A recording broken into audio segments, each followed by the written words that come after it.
Hello, welcome back to my channel. If you're new to my channel, welcome. My name is Sharifa, and my poetry name is New Lily. If you're new to my channel, please check out my How I Became a Targeted Individual full story. Or if you don't have the time to sit there through the full story, you can check out my two summary videos. One is titled Summary of How I Became a Targeted Individual, and the other one is titled Commentating over a clip from my story telling how I became a targeted individual. The full story is about 12 hours of content. And it's a 7-part compilation, guys, that I put together in one video. And I'm actually on camera for it. As a matter of fact, that's the only video at the moment that I have up where I'm on camera. You know, I had a lot of other videos posted where I was on camera, and the computer I was using got confiscated, and all of those videos I had posted got deleted. So over the course of the last few months, I've been working on recreating all of those videos that got deleted. But unfortunately, I haven't had access to a camera. And so most of my videos, as a matter of fact, all of my videos, with the exception of the full story, has been off camera. And if you want to hear how my videos got deleted, you can check out my update video. And you can see the thumbnail with the update button. But basically, as you can see, the only video I have posted with me on camera, like I just mentioned, is my full story. And what I used was an old computer that I had from college. The camera quality sucks, as y'all can see. You know that summary video that you see on the screen? The thumbnail for that video is actually from one of my prior videos that got deleted. So you can look at the two different thumbnails and see the difference in camera quality. But I'm actually on camera, as I said, for the full story. That thumbnail is actually the thumbnail of the video. And it's just not the same camera quality. But nonetheless, you can see me, right? So the full story is there. It's a 7-part compilation if you have the time to watch it. You know, it's not meant to be watched in one sitting, but you will get the full scope of my life story and what led up to my targeting if you watch the full story. Because it's been somewhat of a spiritual battle that I've been through since my early 20s. So this is basically what the full story was. I just told my whole story, all of the details, all of it, vivid details about what I've been through, some of the different spiritual battles that I've been through, and what led up to my targeting.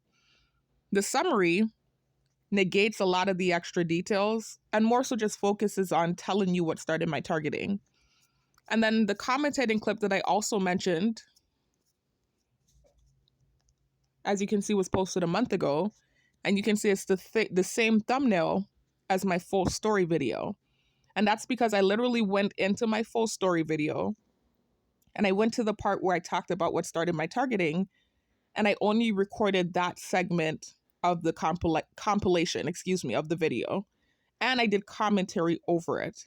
So if you're not able to watch the full story, you can either watch the commentating over a clip video or the summary video to hear the story.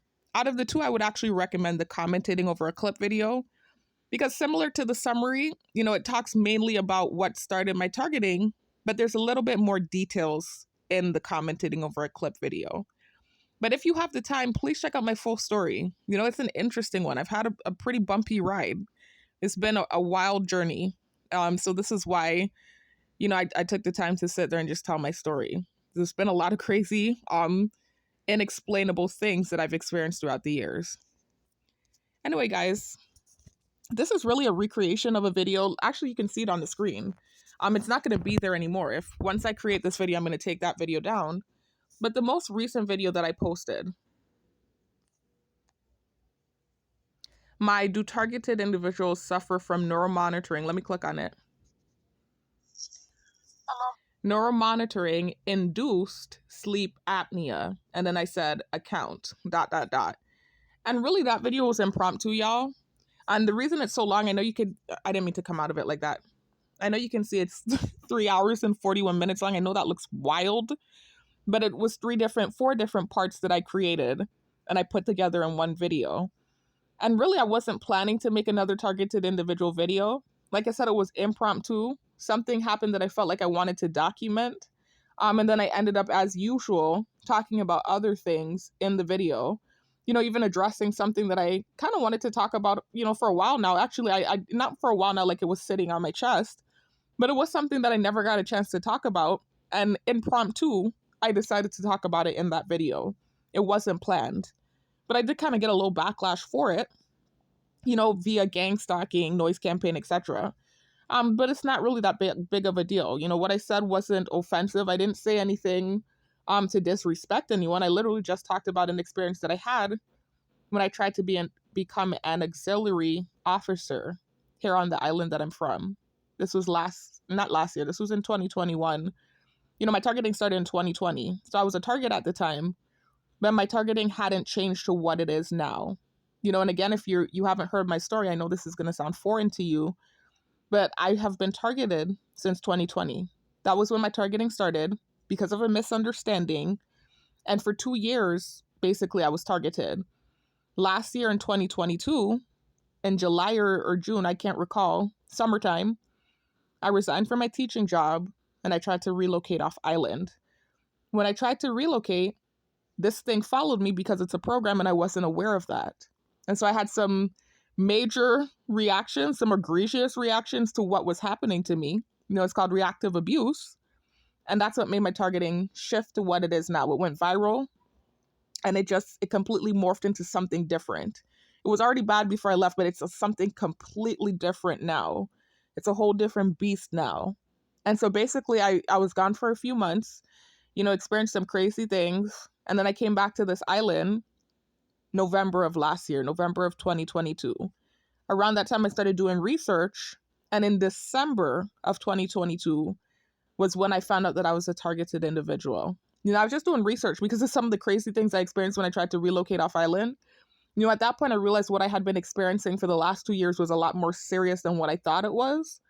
And upon doing research, and typing in, people being stalked by groups of people, etc., that was how I realized that I was a targeted individual. I came across the term gang stalking, and then I started to see other terminology that's related to targeted individuals. And I started from there just doing research and learning more and more and more. And that was when I started hardcore making videos. Not even hardcore. I made my first video in December after realizing I was targeted because I saw other people were doing that online, talking about their experience.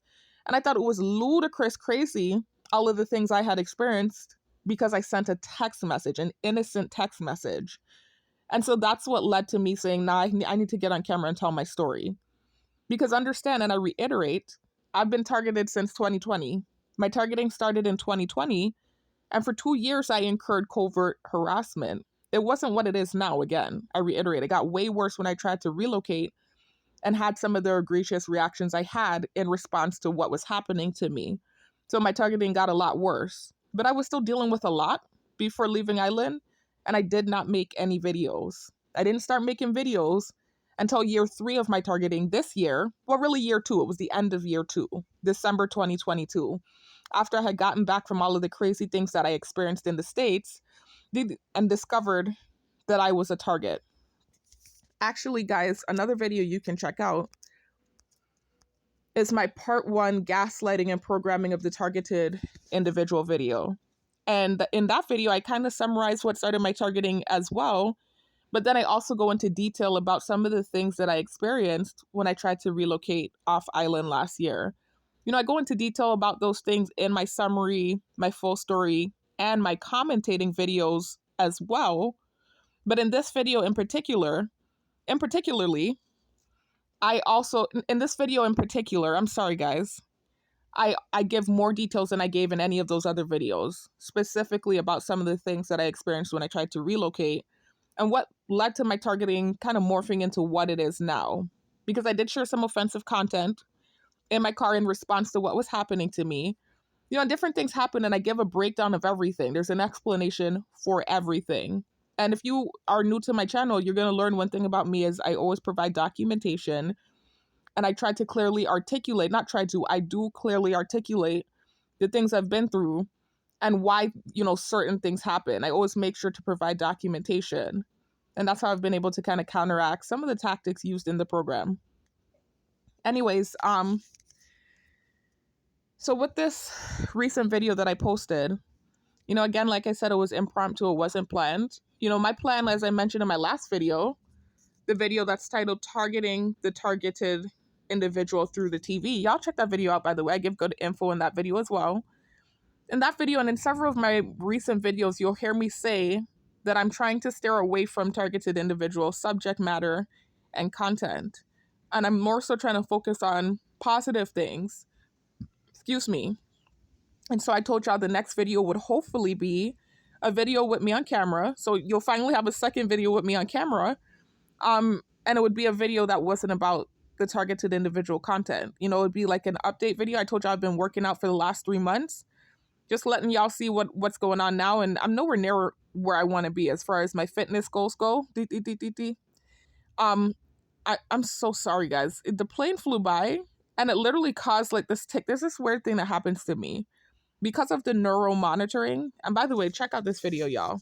If you're new to the targeted individual community and you're not aware of all of the things that you're going to encounter in this program, or you're just learning about these things, you can check out my evidence of mind control technology used on targeted individuals video.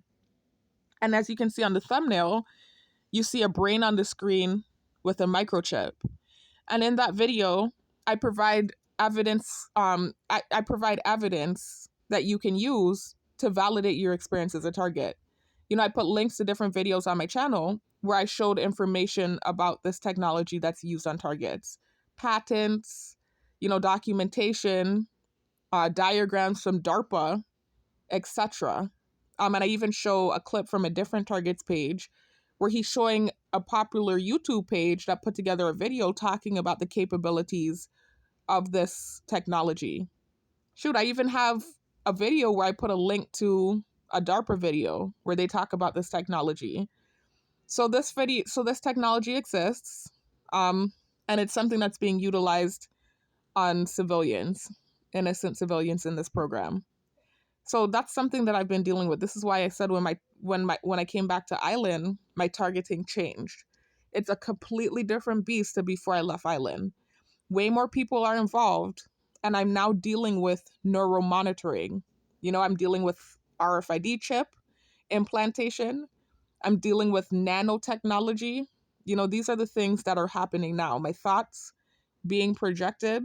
Oftentimes I've even suspected that thought manipulation has happened to me. Dream manipulation. Just a lot of things, y'all. My targeting changed when I left and I came back to this island. So that's what's going on right now.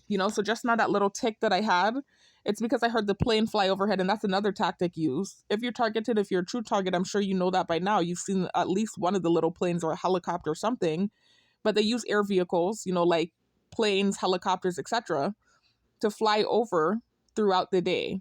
This is a part of the noise campaign that happens when you're targeted. And so when that plane flew by, it caused what I call psychological ticks, where it felt like something was pushing in my brain. And so that's why you hear me go, because I was trying to push whatever was pushing in my brain out. And it's weird because, I started experiencing this part of it, this, I guess you could say, side effect of the neural monitoring in June. That was when it started. Because when I got back to Island, that was when I got the initial sting from the insect drone that they used to inject the RFID chip. This is all going to sound like foreign information to you if you're new to my channel. If you're not new, you know what I'm talking about because I've mentioned the technology and all these different things in prior videos.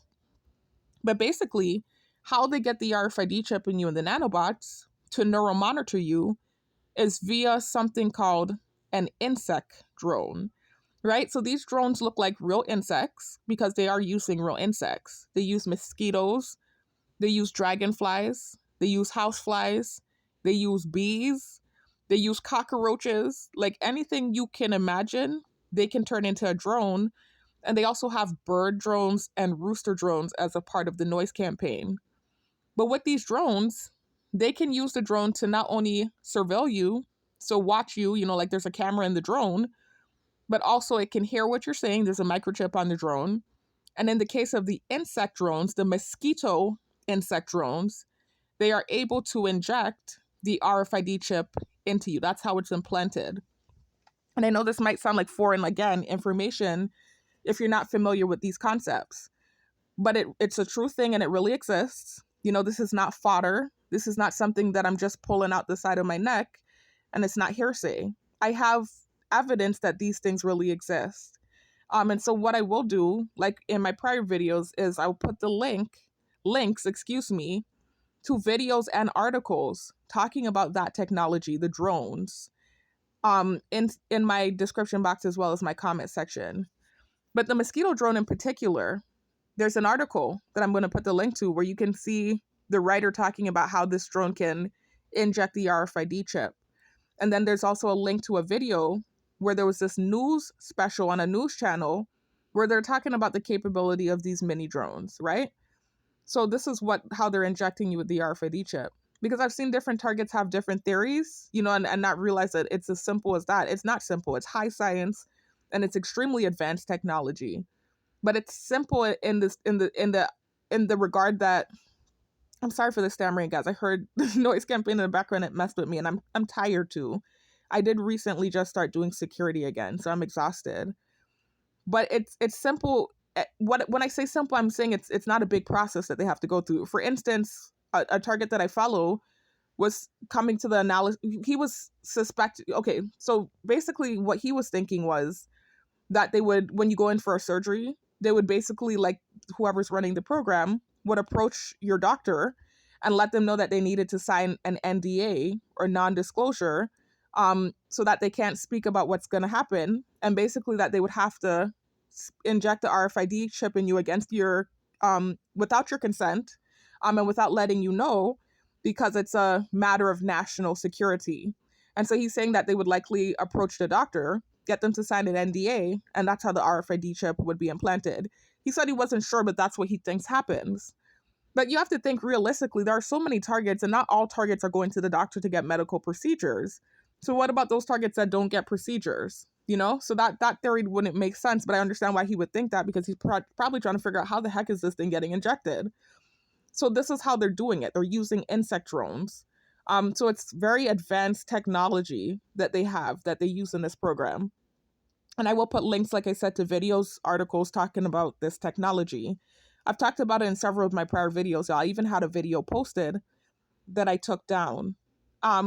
So because I kind of get backlash for it, I did take down quite a few of my videos. You know, after my videos that I had posted got deleted, when that computer got confiscated, I created a bunch of different videos, kind of just trying to recreate the content that I had posted. And then I started to kind of like get backlash for some of the things that I was posting. And then I also realized I wasn't getting a job and I was kind of unemployed. And so I decided to take some of those things down. But then I started recreating the videos again, you know, because I realized I wasn't saying anything bad. And I was really just talking about my experience and the things that I had learned.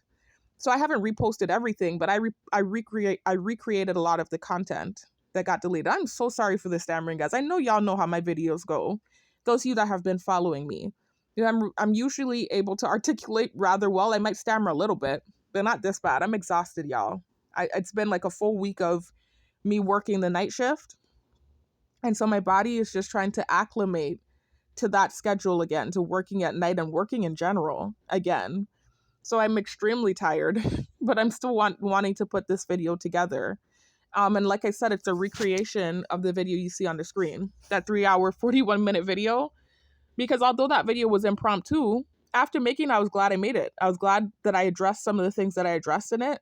But to me, it felt too scatterbrained the way that it was. I didn't like how it was put together. Most of my videos, if you've been following me and watching them, I know you'll notice that they have been, I make sure to put my videos together well.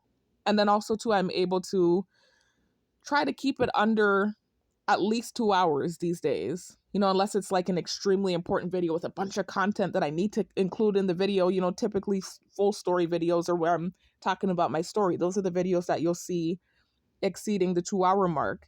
But this video was a whole 3 hours and 41 minutes long. And again, I repeat, it wasn't a straight sit through video. It was clips, 4 different clips that I created that I put together. So this video, I kind of wanted to mention some of the things I talked about in that video, but have a more organized version of it and a less lengthy version of it. But I already feel like I'm messing up because I'm stammering so bad here in this beginning part of the video.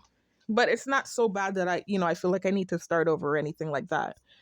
But again, I just do apologize for the stammering, you know, and if I sound like I'm talking a little bit slow, you know, I just want y'all to know I'm exhausted. I am tired. And then two, I've been dealing with a bout of sleep apnea, something I've dealt with off and on throughout the years. In particularly this year, you know, it's been worse than any other year yet.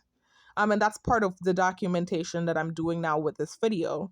But that's all a part of my exhaustion, y'all. I'm having a bout of sleep apnea. As soon as I started doing the security again, I started dealing with the sleep apnea. So I'm tired from actually working, and then also just tired from the sleep apnea because it's like it's preventing me from being able to recuperate from working the night shift. You know, I'm resting, but I'm not getting that comfortable straight through rest, you know?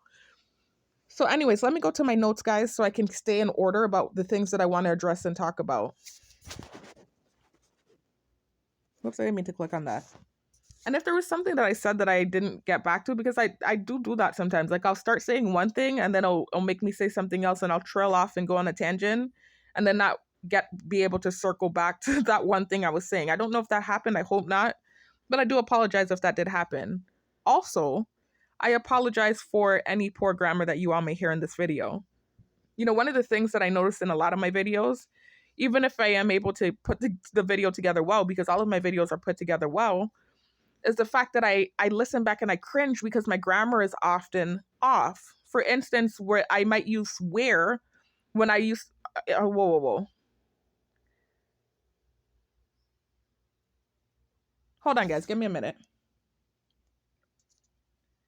Sorry about that, guys. I had to pause the video because my brain is literally feeling like scrambled eggs. And I want to attribute it to exhaustion. But truly, I don't know. Remember, I was just explaining to you all, I do have tech in me. You know, this is something that I'm dealing with. So it could be anything. I don't want to bear false witness, but it literally could be anything. Anyway, what I was saying was I might use were when I was supposed to use was, or vice versa, or is instead of are. You know, just simple things like that where my grammar is off and I'm like correcting myself and cringing when I listen back. And it's because I'm not really a good public speaker. You know, I'm aware of the fact that I'm being watched on camera. So I always have a live audience when I do these videos. And I'm somebody that's always been shy, introverted, awkward. You know, I've literally been forced out of my shell with this program. So sometimes I'll listen back and I'm like, oh my God, I want to correct that. I want to correct that. I can't sit there and do the correction for every mistake that I make in the comment section.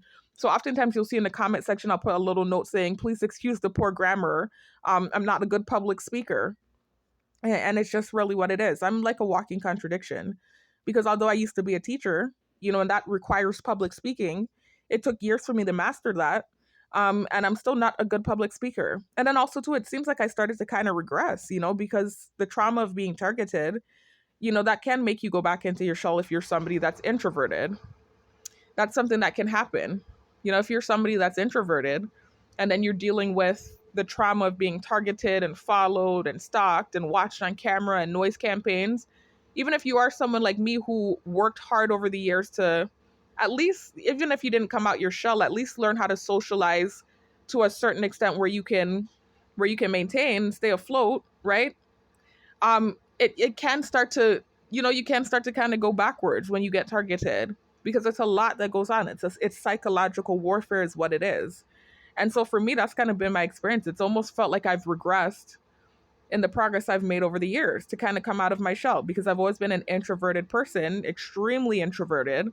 And it took years and years of practice for me to be able to speak in front of a classroom, for me to be able to function, not even say function, you know, it's not that bad. Like I can't function in society and stuff like that. But I am awkward. I am, like I said, very much so introverted and shy.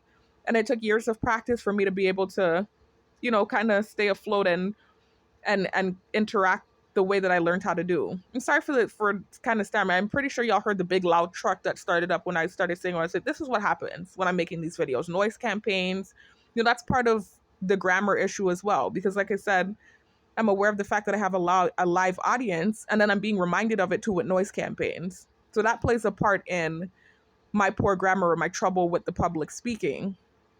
But I still I'm quite literate and everything that I say makes sense. I'm sure it does. And I provide evidence. You know, I'm able to articulate the things that I need to stay afloat and to defend myself. You know, it got so bad. The gang stalkers, I told y'all about this in recent videos. They actually struck down one of my videos because I was making so much sense. They struck down my video for a bogus reason. check out that video, the agenda video. It says discussing the agenda of the targeted individual program. And not only am I giving good information in that program, but I provide evidence to show you that they struck down my video for a bogus reason and they had to put the video back up. So check that video out. So despite, my stammering or, poor grammar in certain instances or, not being able to necessarily speak as clearly as I would like, I am articulate. And I am able to clearly express what I want to say and defend myself and provide evidence. And this is literally what's kept me afloat. And I believe this is why I get the backlash that I do for my videos, because it makes the tactics with the program not effective. It is literally one of the best countermeasures that I have found to be effective against the tactics used in the program: documentation, articulation, etc. So that's why I do what I do. So even if I stammer or I feel like my grammar's off, it's not a big deal. The pro of me making the video outweighs the little cons. Anyway, let me go over to because I don't want this video to be too long. I'm already 25 minutes in just doing an intro. Let me go over to my text messages, guys, because I literally took notes so that the video can be more organized this time and not as long. I don't want a almost 4 hour video, So I'm just like, let me go to my notes. I said, I can do this better. I can talk about the things that I talked about, but make it more, less lengthy. Make it less lengthy and also more cohesive, because the video kind of seemed all over the place. I don't feel like things were cohesive. I felt like I was talking about one thing and then I was talking about something else, and they were all things that I wanted to talk about. Hold on a minute.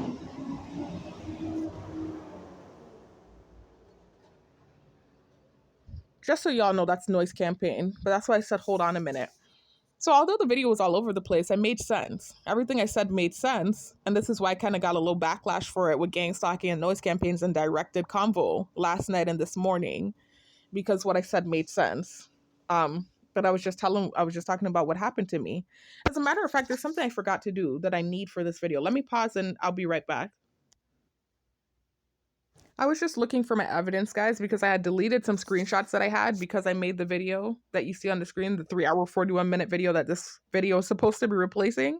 And I just went in my photo album to restore them so that I can use them in this video as evidence. So let me go over to my text messages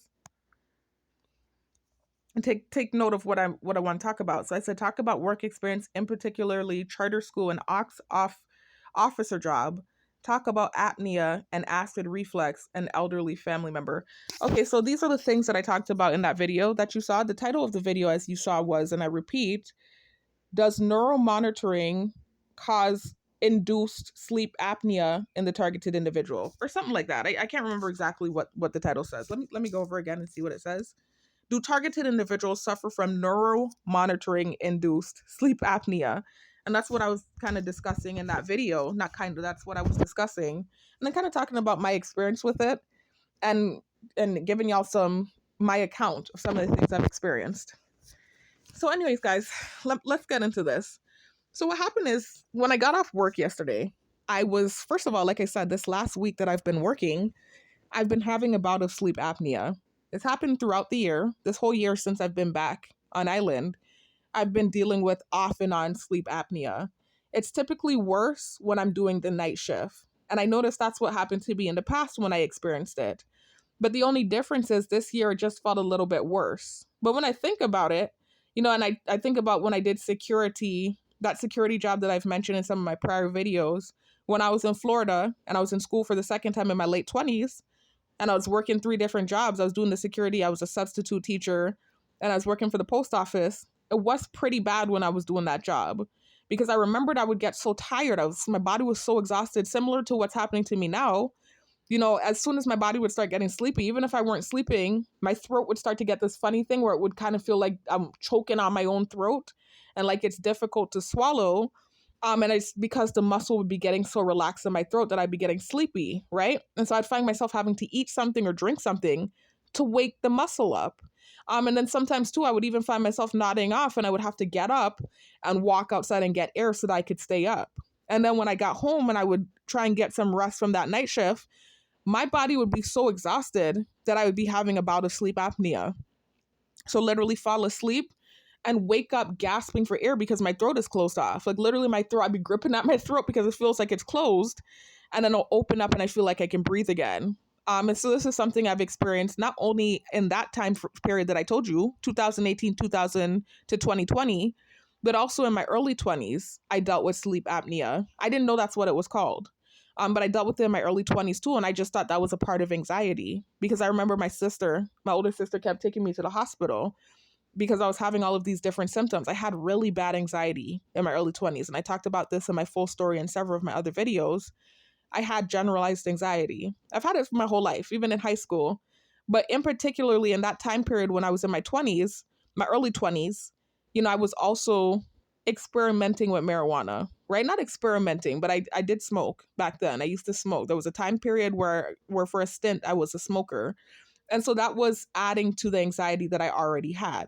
And so that's why I believe things were so bad that I was ending up in the hospital because it kind of created like this you could say psychedelic induced psychosis, temporary psychosis. And it also created like this extreme form of generalized anxiety. And I already experienced anxiety, like I said, since high school.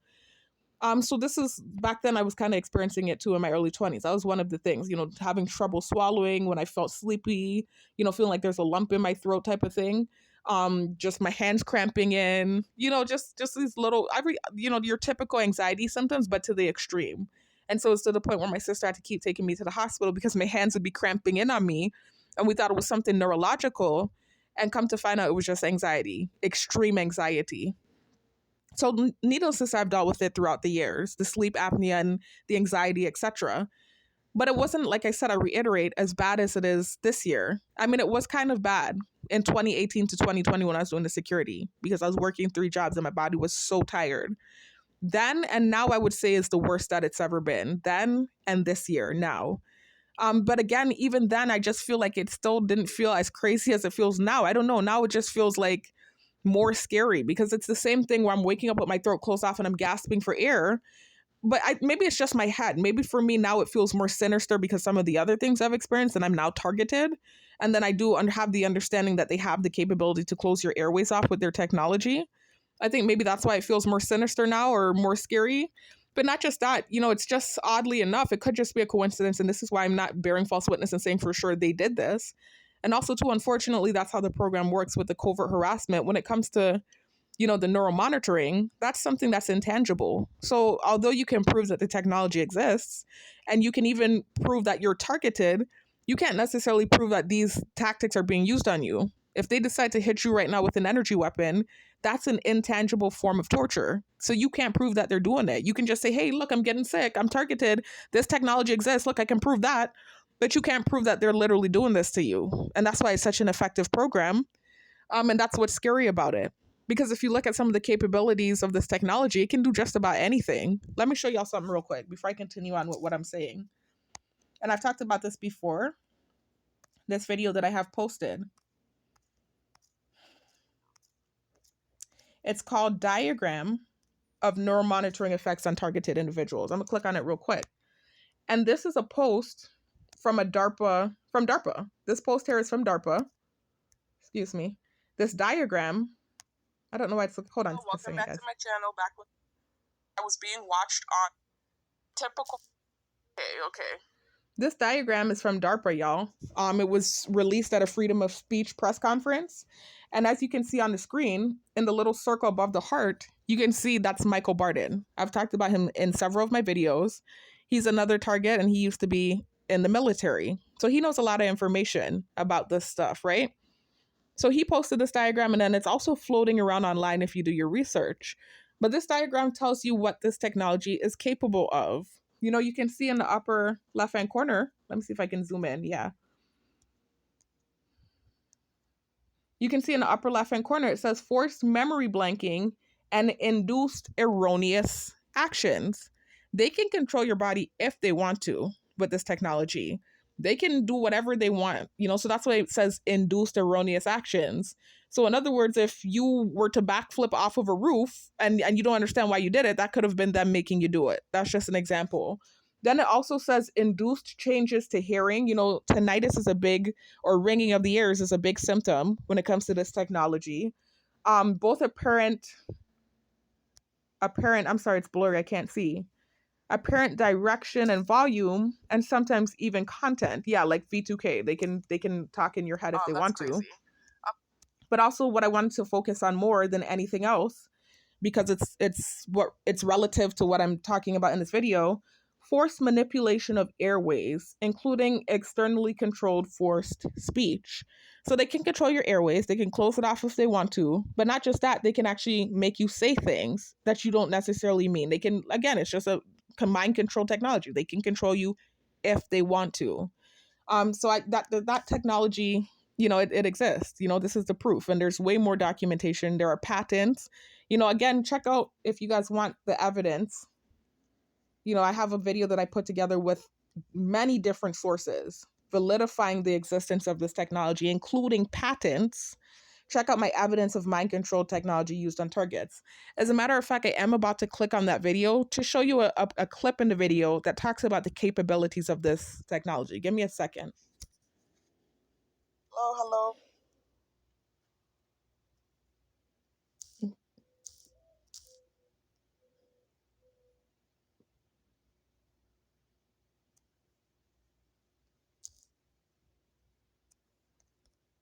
Trying to speed through and not do what I of pure gold, right? Y'all know what I've been talking about with my experience. Those of you that have been following me, about how a few months ago, at this point it was quite a few months ago, I did that symbol with my hand, and that was when they upped the ante with the physical, the things that was happening to me physically in this program. When I did that symbol with my hand, and I couldn't explain why I did it. I was just being antagonized, and I got really angry, and I threw my hand up in that symbol. And it's been months and months of me trying to freaking bounce back from that symbol, and them running with all these false lies. So guys, again, me just telling you about the fact that they have mind control technology, this kind of is a defense, that I can use for something that happened a few months ago. If you've been following me, you know what I'm talking about. If not, you have to check out my videos to know what I'm talking about.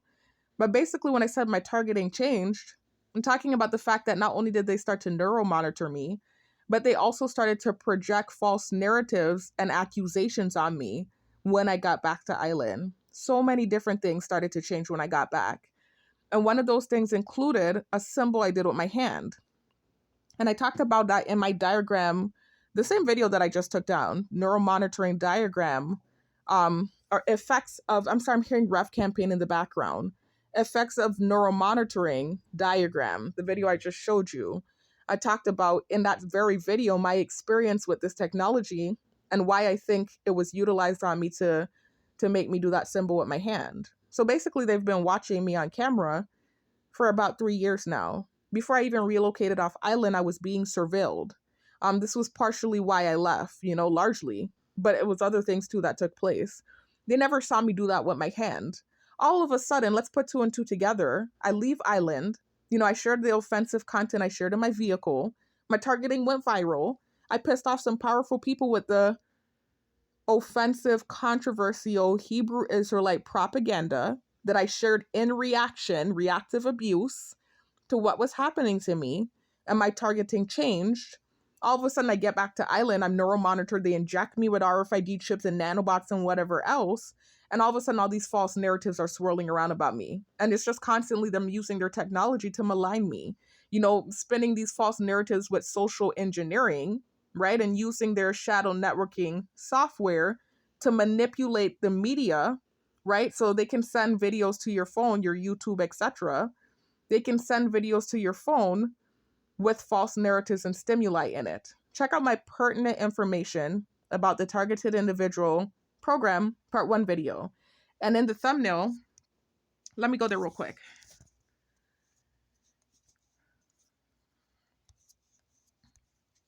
This video. And in the thumbnail, you can see me in a burgundy shirt with lipstick on. In that video, I share a clip from Michael Barden's page where he talks about the software they use. It's called shadow networking, i.e. soft warfare. They use that to hack all of your technological devices, and they can send you videos with stimuli in it to sensitize you, and also with information in it to spin false narratives. So for example, you see how I'm on YouTube right now. If I go to my news feed, right? How you go to the news feed and you scroll through your recommended videos, And typically, because of the algorithm, YouTube will recommend videos related to the content you watch. When you're targeted, they use their shadow networking software and their AI generator, because what it is some sort of AI generator machine that they use to send you videos with stimuli in it, whatever your targeting is, to sensitize you. So whatever stimuli they use in your targeting that they use to sensitize you, they throw it in these videos. And so this is why oftentimes you hear targets saying that they feel like the TV is talking to them or the radio is talking to them. And they say that it's schizophrenia, and they use that moniker. They throw the moniker schizophrenia on you because that is a symptom of schizophrenia. No, it's not schizophrenia. What it is the targeted individual program. It's a proven program. It's an actual government program that's been around for years, and it's meant to emulate schizophrenia. There's actually a conspiracy theory out there that states that schizophrenia is a fictitious mental illness, and what it really is a targeted individual that's being gaslit. I'm not going to explore that too much. I did do a video in the past about that, but I deleted it, exploring that conspiracy theory. You know, from what I was researching, it does look like that could possibly be true, but I'm not going to really dig into that too much today. But just understand, whether schizophrenia is fictitious or not, understand that the targeted individual program is meant to emulate that mental illness, right down to them sending you videos with stimuli in it to sensitize you. And so, of course, you might start thinking you're crazy if you feel like you're seeing subliminal messaging in the videos that you're watching. You're like, how the hell are they doing this? What? You know, all the tactics used, it's meant to attack your psyche. It's psychological warfare. And after a while, you might really start to believe, man, there's no way they're doing all this to me. You know, and oftentimes targeted individuals are nobodies that did nothing, right? You might have just pissed off the wrong person. Or it could just be that you were randomly selected for this experimental program, because that's what it is at the end of the day. You know, you can check out my DARPA let me go there real quick. DARPA Harvard Doc Robert Duncan exposes mind control technology video to hear what the true agenda of this program is. And then I give more information about that in this video, discussing the agenda of the targeted individual program. And that's the video that they struck down with a bogus lie, right? Saying that I was talking about vaccines when I never mentioned vaccines in it. And they had to put my video back up because the video was so informative. But understand there's an agenda that comes along with this program. And I keep saying this in all my videos. I'm going to say it again, because again, I was presented with directed convo insinuating that I don't respect law enforcement or the government. And that's not the case. That's a lie, a flagrant lie. I am not anti-government, and I am not anti-law enforcement. I'm not anti the military. I support the government, right? And I understand that they're in place for a reason. My argument and what I'm against, rebellion, I'm rebelling against this program. That's it. I'm rebelling against this unconstitutional, unethical program, experimental program, because it infringes on human rights. It infringes and goes against the Constitution. That's what I'm against. That's what my fight is against, this program, not the government. Unfortunately, it is a government program, but I'm not fighting the government. I'm fighting this program, and I'm fighting the use of this technology. I am not anti-government. You know, and that's part of the evidence that I'm going to provide in this video. Anyway, so let me go ahead and play this for you guys. Ass narratives as a regards to that symbol. And so I've been just fighting and proving my point and proving my case, and also... Oh, I didn't finish what I was saying about the symbol. I went off on a tangent. So they've been watching me, like I said, guys, for 3 years, but my targeting changed, like I said, when I tried to relocate last year. My targeting started in 2020. I was on an island for 2 years dealing with it, not knowing that I was a target, you know, just kind of thinking it was this covert harassment thing they were doing to be spiteful, because I sent a text bearing false witness. Listen to my full story to get the scope of things, guys. And so I tried to relocate when things got bad enough. I was like, nah, let me just leave. This is ridiculous. Thought I could start over, and things got worse rather than better. The thing blew up. You know, I had some egregious reactions because I could not believe it went so far that they would actually follow me. And I had, you know, basically some bad reactions that led to the targeting going viral, the harassment getting worse, which caused me to have even worse reactions. And it culminated in my targeting amping up to a new level, basically. And so now, when I got back to Island, that was when they decided to inject the RFID chip, you know, Neuro monitor me, nanobots, etc. Energy weapons, I believe, were involved. You know, I talked about that in my prior videos. I suspect were involved, especially a few months ago. And, you know, eventually with all of the antagonization, I ended up throwing my hand up in a symbol. They never saw me do that before. Been watching me on camera for 3 years. They saw me do that this year when I got back to Ireland after being microchipped and after months and months of dealing with covert harassment. You know, I was sitting there trying to become a developer. I was trying to salvage what I could of my life. You know, graduated magna cum laude, like I said, resume full of experience, teaching experience, etc. And here I am in the house like a hermit because of this unfair situation that I found myself in because I sent a text that was taken out of context. So anyway, I wasn't complaining. I wasn't being disrespectful. I was really just trying to salvage my life. And so I was trying to get into the tech, and that's what I was doing. I was trying to become a developer. I talked about this in my prior videos. And it seemed like the more I was doing that, the more agitated the gang stalkers would get. You know, they amped up the noise campaigns. This was in the old neighborhood that I was living in. They amped up the noise campaigns. They kept taking the current every 5 seconds, among other things. And so one night I remember getting so freaking frustrated because not only were they doing that, but then they were using their shadow networking software, AI software, to hack not only my YouTube and everything else and send me subliminal messaging, but they even hacked my pool game and kept playing against me with avatars to sensitize me. And that's one of the videos I got deleted that I'm upset about. But you can check out my, I did show an example of what that looks like when they hack my pool game. In my false allegations thumbnail video, you can see it's called Disproving New Allegations Against Me. And you see the thumbnail of false allegations. I know that's kind of a long video. It's 2 hours and 26 minutes long. But in that video, I show an example of what that looks like when they hack my pool game and play against me with an avatar to sensitize me. But that's what they started doing. So not only were they harassing me, I had already tried to leave and that got sabotaged. So I come back frustrated. I'm now dealing with neuro monitoring too, because they injected me in December of 2022 last year. I got the mosquito bite. I talked about that in my full story, y'all. Not going to go into the details about it right now. But at this point now I'm microchipped and I'm dealing with neuro monitoring in addition to noise campaigns and the harassment amping up because of what happened when I tried to relocate. And then they're just constantly pulling the car and I'm not doing anything. I'm just literally sitting there trying to do something productive. I don't even understand why I'm being punished to this extent. And they're just like pulling the current every minute, noise campaigns, just a lot of stuff was happening, right? And I was getting really frustrated and angry. And so I would be like saying things out of my mouth. I know they could hear me. Remember, these mosquito drones have microphones on them. So I was well aware of the fact that because at that point I had kind of started learning about the mosquito drones. That's how I knew I was microchipped. I was aware of the fact that they could hear the things I was saying. So I was purposely like kind of cussing, not saying anything too crazy, but just cussing about what was going on, complaining constantly about what was happening. And they just continued to take the current and then send me passive aggressive things, with their shadow networking AI software. And so when I would take a break from the coding, the developing, and learning, teaching myself how to code, I would play my pool game and they would be playing against me with avatars eventually that alluded to death. I was like, alluded to death. And I was like, oh my God, how far are they going to take this? It's like, I felt like I was so wronged in this situation. I felt like the text I sent was not that serious for them to take it this far. And then for them to now, take it as far as threatening my life, I just couldn't believe they were doing that. And so I remember getting so livid one night when they sent the death thing again, because they had been doing it for a course of, a few months at that point. Not a few months. It was about a month of them sending me that stuff, that passive aggressive stuff.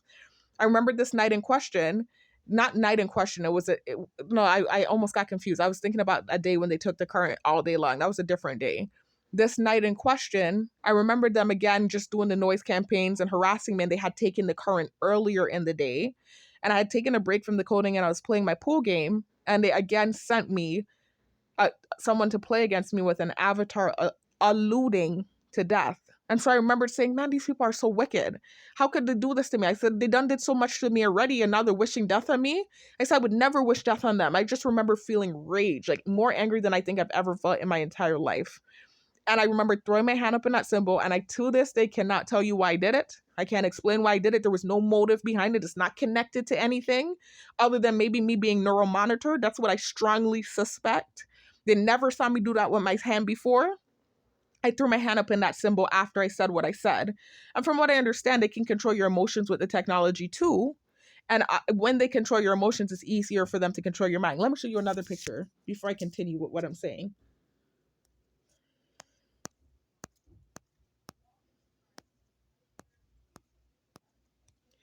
You can see that, see, this technology exists. This is another target that posted this. You can see implants PX67 activate paranoia, activate fear, activate pain, activate confusion, activate nausea, memory, panic, sleep, attack, lethargy, other stuff that I'm not going to say. It looks scary. Torture, this is just scary.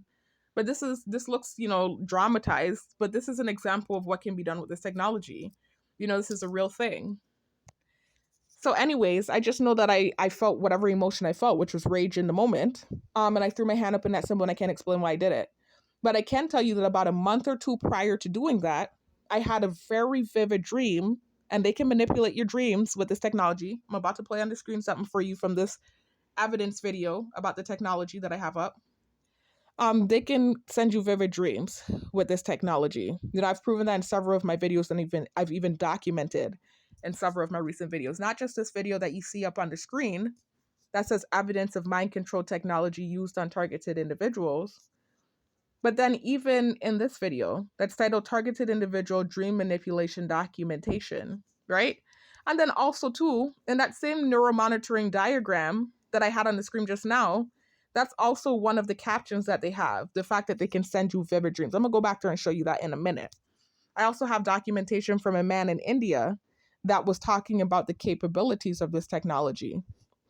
Anyway, so I had this weird dream about a month prior to doing that thing with my hand, and I told my mom about it, thank God. It's just like so glad that I didn't just keep that to myself. Because later upon doing research, I realized that they can do dream manipulation, and that's just more evidence to corroborate my suspicions that they likely maybe do that with my hand. Induced erroneous actions, right? Because I never did that before. You never saw me do that before.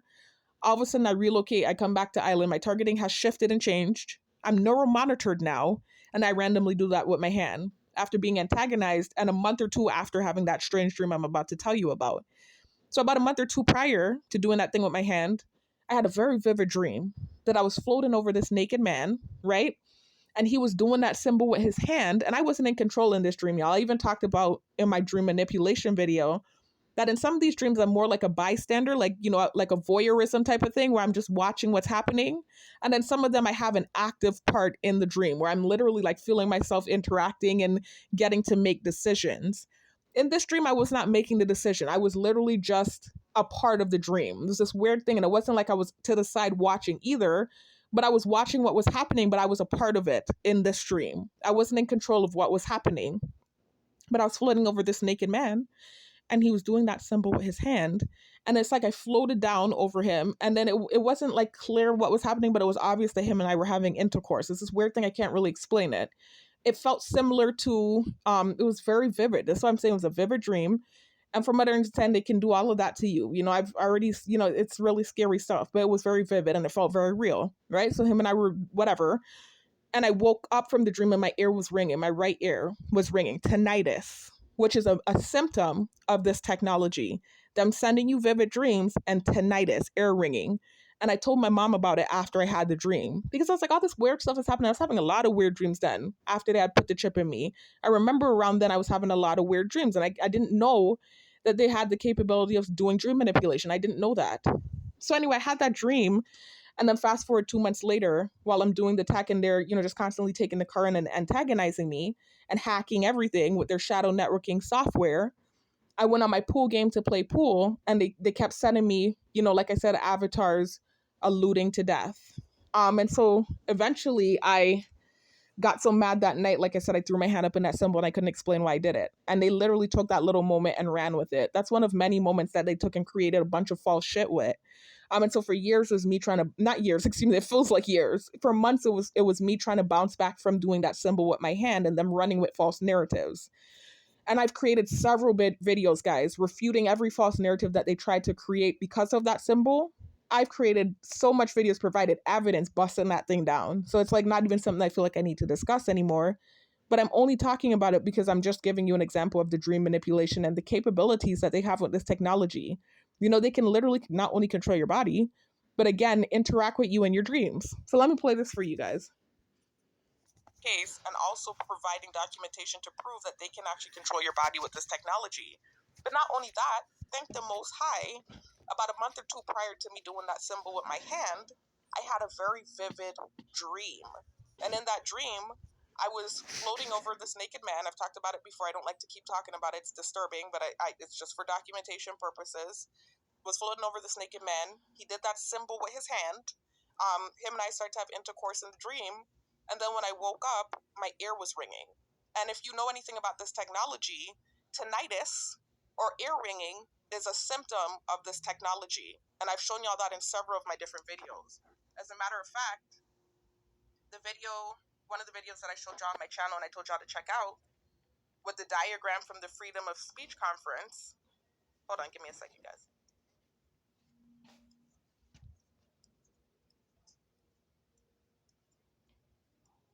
This video, that says diagram of neuromonitoring effects on targeted individuals. You can see that one of the captions they have is the fact that... Hold on, guys. It seems like I played the clip already. Let me rewind, because now you're seeing extra stuff that I don't care for you to see. Like, I want you to check this video out on your own. Right now, I'm just trying to... of pure gold. Controlling your dream. There we go. So it had already played. Share a 17-second video that he has on his page that talks about this technology. Something called psychoelectric weapons. Now you guys might be thinking, psycho what? And what can these weapons actually do? Well, this is where it gets super scary. They can do everything from controlling your dreams, controlling body movements, induce changes to your hearing. Y'all heard that? 17 seconds of pure gold, right? Y'all know what I've been talking about with my experience. Those of you that have been following. Let me show you more evidence, guys, that this thing can control your dreams, right? Let me go right back to this diagram video. Again, this is a diagram that was released from DARPA at a Freedom of Press conference. This is DARPA's technology. Look at this. Vivid controlled dreams. You see that? That's one of the effects of this technology. Let me show you more evidence.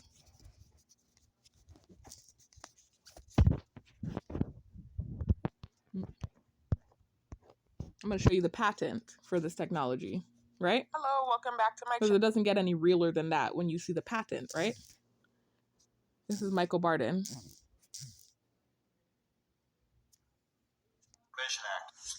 is a book called Project Soulcatcher, written by a guy named Dr. Robert Duncan, who just happened to work for the CIA, DARPA, etc., etc. I mean, you ever heard of the BRAIN Initiative signed by President Obama? Check it out. You can look this up easily. Now, guys, let me just very clearly say this, because I can already feel this being something they're going to try to run with. I'm telling you, they try to run with everything. When they say Project Soulcatcher, they don't mean it's literally capturing your soul. What they mean is that if they take over your brain and your psyche, then it's almost like they're capturing your soul, because they're controlling your body. They're literally getting into your psyche, connecting to your nervous system, and controlling, if they want to, your very actions. It's literally a completion of freedom, right? This is why I said if this technology is able to be enacted, like what their agenda is, and they're able to utilize it on everyone, then it's going to be a do away with freedom, right? All freedom will be done away with. It's not really capturing your soul, because that's another fake narrative they tried to run with. That's Robert Duncan's book. It's called Project Soulcatcher, not because it's catching your soul. Again, I wouldn't have put this on if this to tell you this is innocent, because I'm already hearing revving. I just cannot stand. Anyway, they're just trying to grab anything. I'm telling you, I've already refuted the soul thing. And what it is the problem is a lot of these people are atheists and they don't read the Bible. If you read the Bible, you would understand you can't sell your soul. That it's just that simple. If you truly read the Bible. If you don't, then you would believe that stupid ass, retarded ass theory. You can't sell your soul. The only thing you can do, and I've talked about this in my agenda video, is actions to damn your soul. And if you don't repent and you don't get right with the Most High and you die in your sin, then you've lost your soul. You can't sit there and sell your soul. This is not something that you can sit and sell. It doesn't even belong to you. It belongs to the Most High. So what you can do, like that saying basically, or that quote, he lost his soul to gain the world. That's talking about doing wicked acts to get money, right? Selling out. I talked about this. I broke it down in my agenda video. I might play that now because of what just happened. I know how this program works. You have to knock it down quick, because they'll take that little sound bite and try to run with it. That's how they do with this program. But anyways, that's irrelevant to the video. So understand, this is evidence again about this technology. What you see on the screen behind Michael Barden is the BRAIN Initiative that Obama signed when he was in office. That is why you're seeing the spread end of the use of this technology. It's been being utilized for years, but when Obama signed the BRAIN initiative, that was when you saw the amp up in the use of this technology. And then after this, Michael Barton's going to actually show you a patent for the technology. So yeah, they've experimented with this technology on people that never gave their consent. Did I mention there's a U.S. patent for this technology? And it's right here. First patented in 2003. Now, you heard me mention the National Institute of Health. This right here is Christine Brady. She just happens to be the head of human experimentation for the National Institute of Health, who happens to be married to Dr. Anthony Fauci. Imagine that synthetic telepathy. And if y'all know anything about Dr. Anthony Fauci, you understand why that's a big deal. Because Anthony Fauci has been connected to a lot of scandals when it comes as it pertains to human experimentation. So that's why that's a big deal. Anyway, so you saw the patent, right? I even have another patent that shows this technology. Give me a minute, let me show y'all. From Google. Google also has the patent. Patent US 6506148, nervous system manipulation by electromagnetic fields from monitors. It's a Google patent. So there are several patents out there about this technology, y'all. I'm gonna give you a little bit more information. A little bit more evidence. I have way more than just this, but I'm just showing you a few things before I continue with my video, and I don't want it to be too long. Look, already an hour in. Let me try to hurry up. Let me show you one more shred of evidence, and then I'm going to run over to my agenda video real quickly.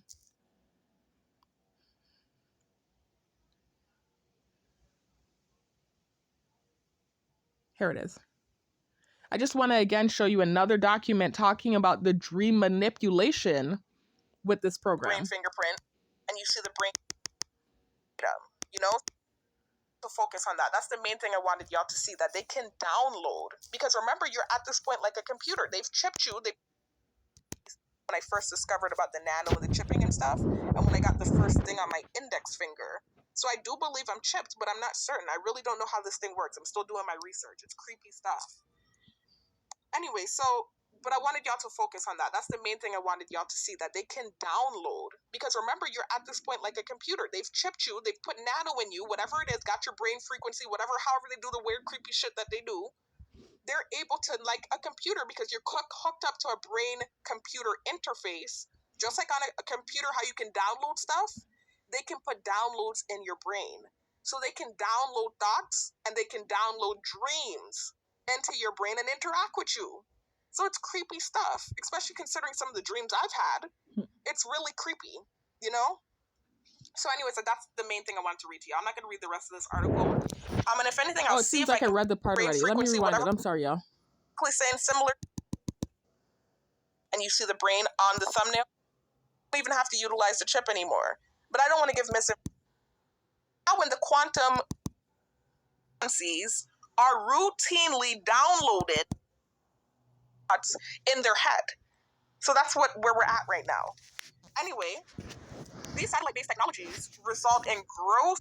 The trackers can actually see what you're seeing, chip, like willingly, just so that they can hear my thoughts and be a part of this program. I keep wondering that because I'm not privy. You know, I'm on the outside. I'm the target. Sorry about all of the confusion, y'all. I was trying to get to the right point. So I'm about to, and this is the point now. I got to the right point where I talk about, again, from another document. This is from a target in India, talking about, again, the capabilities of this technology and the dream manipulation. I don't know how this thing works, but the gang stalkers know how this thing is put together. And from what I've gathered, I can at least tell that they're hearing my thoughts in their head. And I keep seeing several people saying that. So I'm just kind of wondering, did they take the chip? Is that how they're hearing my head? Like, did they really consent to that? I'm trying to figure this out.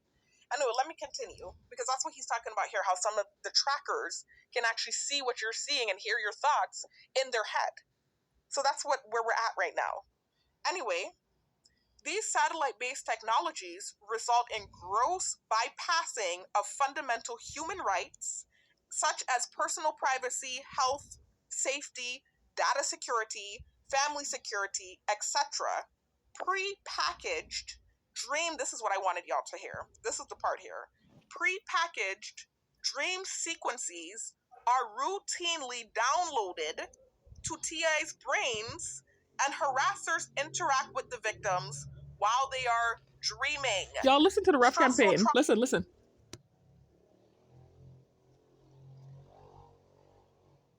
I hope the video picked up on it. Anytime I can provide evidence and documentation to validate the things that I say, it never fails. They do noise campaign. So I'm glad I caught that. Anyway, let me continue playing the video. Traumas/shocks are also induced via artificial dreams, completely wireless. This person said without any chips, implants, electrodes, etc. So I'm going to stop there, guys. And let me share one more thing with you guys, right? And before I do that, then I'm going to go to the agenda video because this is not what this video is supposed to be about. Again, I'm talking about things that isn't really what, I mean, it is in a way, it does connect, but I'm spending way too much time on this part here. So let me try to hurry up. I'm going to quickly show you one more video, right? Well, two more. This video about the technology and then another video addressing the soul thing because I know what they do. Right, so give me a minute.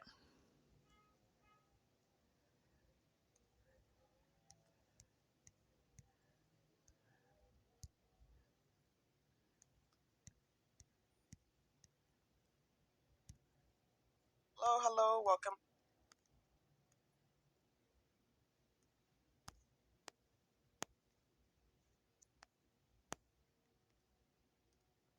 This is Dr. Phil V, guys.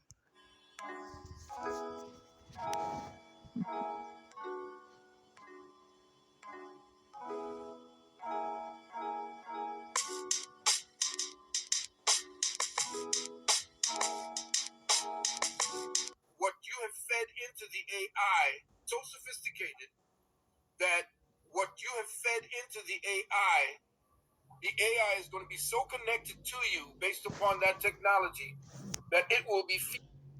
Listen, guys, listen. I hope y'all are hearing the amount of ref campaign. This to tell you, that is insane. When I can come up with evidence to validate again the existence of this technology and to corroborate what I said, that I believe that this was utilized on me, right? To frame me, basically. They start making a bunch of noise when I can prove my point. Anyways, let me continue to play the video. Feeding you instructions that will mimic your thinking process. Be feeding you instructions that will mimic your thinking process. Will be feeding you instructions that will mimic your thinking process. This is why they found this out, that the computer took over this dude. Found this out, that the computer took over this dude. And he was following the instructions of the AI system, which is why Elon and them came out right after that and said, we got to shut this thing down. It's becoming sentient. But they say it's too late. Sentient. But they say it's too late. How you become more protected is to understand, and this is what our university is about. It's teaching you the techniques to know whether or not you're thinking your thoughts based upon you. It's to know whether or not you're thinking your thoughts based upon you. Whether you are thinking your thoughts or your thoughts are thinking you. This is all. Understand that you have to become very, very cognizant of what it is that your thoughts are telling you. If this is all gang stalking, y'all. This is all remote neural monitoring. You know what I'm talking about? You start thinking about killing babies or doing certain crazy stuff, know that that ain't your thinking. Killing babies or doing certain crazy stuff, know that that ain't your thinking. Know that you are being given certain, they have the way to project thought processes into your brain to align with your, they have the way to project thought processes into your brain. Being given certain, they have the way to project thought processes into your brain to align with your aura to make you think that you're hearing sounds that sounds like your thoughts. That's how the technology has become so sophisticated. Thank you for the question, my brother. Okay, y'all, and that's a doctor. That's Dr. Phil V. So there's so much evidence out there to validate the existence of this technology. Patents, witness accounts, doctors, documents, DARPA documents, diagrams, So there's no denying that this thing exists. So there's no way you can ever be gaslit about it. And this just corroborates the things that I'm saying, that my targeting changed when I got back. I was microchipped, and then all of a sudden all these false narratives are swirling. All of a sudden I threw up my hand in a symbol and I can't explain why I did it. And it happened a couple months after that weird dream that I had with the man doing that symbol and having intercourse with me, and I woke up with my ears ringing. I mean, come on, right? So then anyways, let me play this agenda video for y'all now. I'm not gonna play the whole thing. I just want to play, to address the soul thing, a part in this video where, and by the way, this is a video, again, let me remind you that they flew and they struck down and they claimed that it was because I had posted about vaccines. When not once did I mention vaccines. As a matter of fact, let me play the beginning part of the video so y'all can see the message that they gave me. Come back to my channel. First script is subjective. That I would like when I review the content, because in a few seconds. And with that last video that I just mentioned that you see on the screen, that's basically just a clip that I pulled from parts. The only thing that sucks about this video, guys, is that I ended up having to do a recording of the actual recording, and the sound is compromised because when they struck the video down, they allowed me to review the content, and I used that opportunity to record the video so that I could get it back. And then after I recorded it, they actually put my video back up once I appealed it, because they know they put it down for a bogus reason. But I deleted the initial video and kept this one up as evidence for you all to see that what I'm saying is real, and it's so real that they actually struck down, they got so desperate, they struck down my video with a bogus strike that they had to renege on. Anyway, so I'm looking for that part of the video to show you real quick, and then I'm going to go to the end of the video where I'm talking about the soul narrative that they tried to spin. I believe that's why they struck it down, because I was able to knock down that narrative, among other things.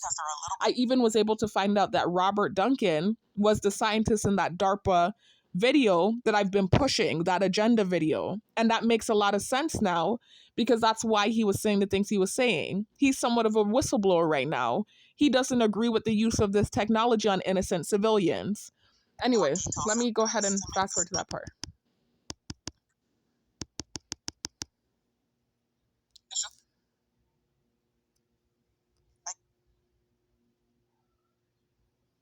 Hello, welcome back to my channel. That was showing diagrams. Here it is. This is what I was looking for, the part where it says review your content. Of whatever immoral acts you commit. Hold on, I'm looking for, I'm gonna get to this part in a minute. Just so you know, the title of my video, right? And they're telling me to look at my content. Look at what they're telling me the reason for taking this video down was. YouTube doesn't allow content that poses a serious risk of egregious harm by spreading medical misinformation about currently administered vaccines that are approved and confirmed to be safe and effective by local health authorities and by the World Health Organization. Where in this video did you all hear me talk about a vaccine?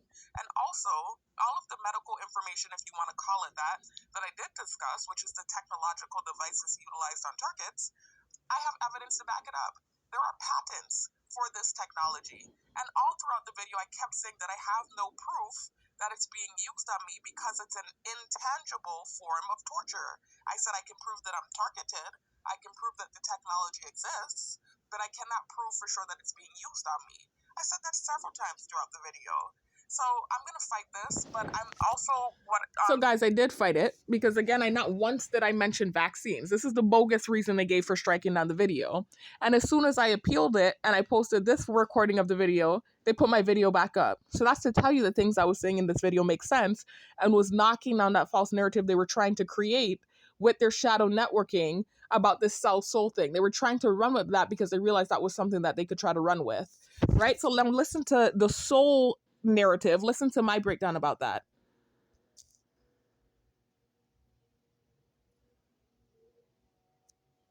And again, guys, the audio is compromised. This is a recording of a recording of a recording. So it's low, but you can still hear what I'm saying. Moral acts, technology, it's just such a headache for me when that happens.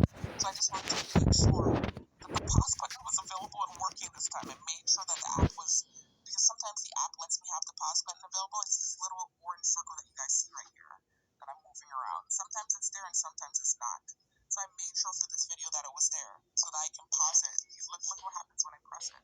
You can see that pause button is there. So I was just testing that out. Because as I said what I said about the immoral acts, of course I heard noise in the background. So I wasn't sure if the video was going to get interrupted.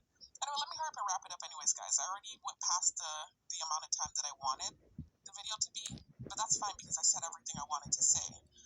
But let me just quickly finish my point here about this stupid narrative, one of many, like I said, you know how it is a smear campaign.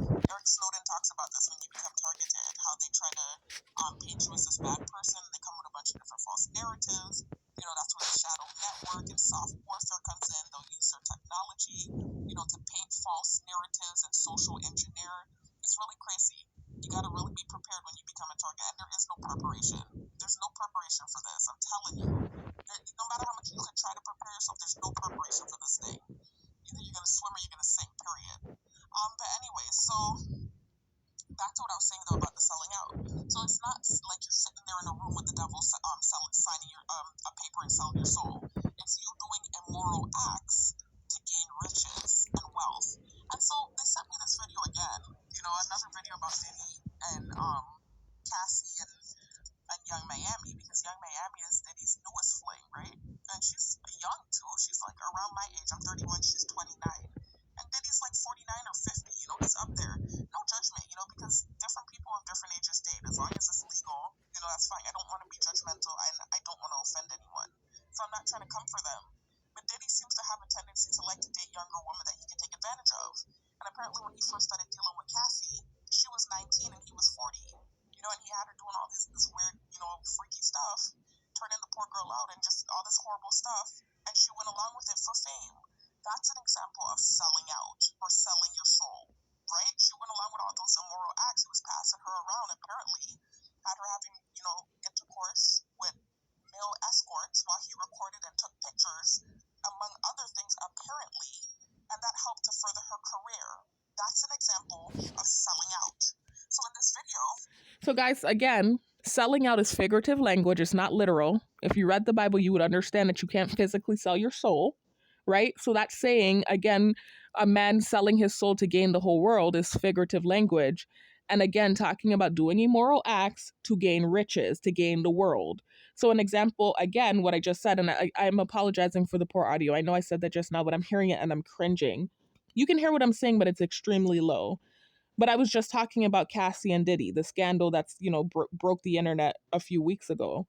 You can hear that in her lawsuit, she's talking about the nasty things that Diddy had her doing to advance her career. That's an example of selling out, doing immoral acts to gain the whole world or to gain riches, because her career started to skyrocket after she did those things with Diddy. That's selling out, right? That's an example of selling out because she gained, right? You see, she became rich, she became famous, her career took off after she did the things that she did with Diddy. Let me continue to play the video. Towards the end, they're talking about Young Miami and the fact that nobody's really hearing from her since the scandal broke, and they're wondering if she... Young Miami is the new girl that he's dating now. Young Miami's, I think, a year or two younger than me. So yet again, another young female that Diddy kind of has wrapped up under his wing that he's kind of taken advantage of, and obviously dangling a successful career in her face, you know? So you can hear the repertoire between the two of them. You can tell the relationship is sexual. I'm not judging them, right? I'm just giving you an example of what selling out looks like.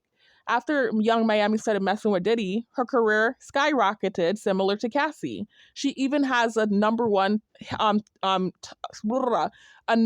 rated best-selling hit show, talk show, because of her association with Diddy, or her dealings, I should say, with Diddy. All right, let me continue to play the video. Broke up with Diddy, or what the case is, and if she was a victim of some of those same things. Because apparently, among other things, and that helped to further her career. That's an example of selling out. So in this video, towards the end, they're talking about Young Miami and the fact that nobody's really hearing from her since the scandal broke, and they're wondering if she broke up with Diddy or what the case is, and if she was a victim of some of those same things. Because apparently, she was on social media, I guess a few months back or maybe a year ago, whatever, bragging about the fact that she's down with golden showers, basically letting a man pee on you, right? And so they were talking about the fact that when she started dealing with Diddy, her career started to skyrocket.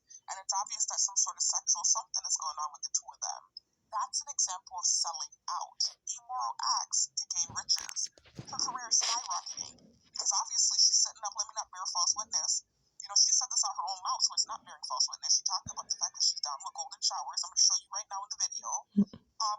Letting a man, you know, piss on you and do your degrading things, you know, to degrade you, so that your career will skyrocket. That's selling out. So their narratives that they try to paint about me makes no sense. I don't have shit. And ever since I became targeted, I'm broke. And even before I was targeted, I wasn't rich. Nowhere near.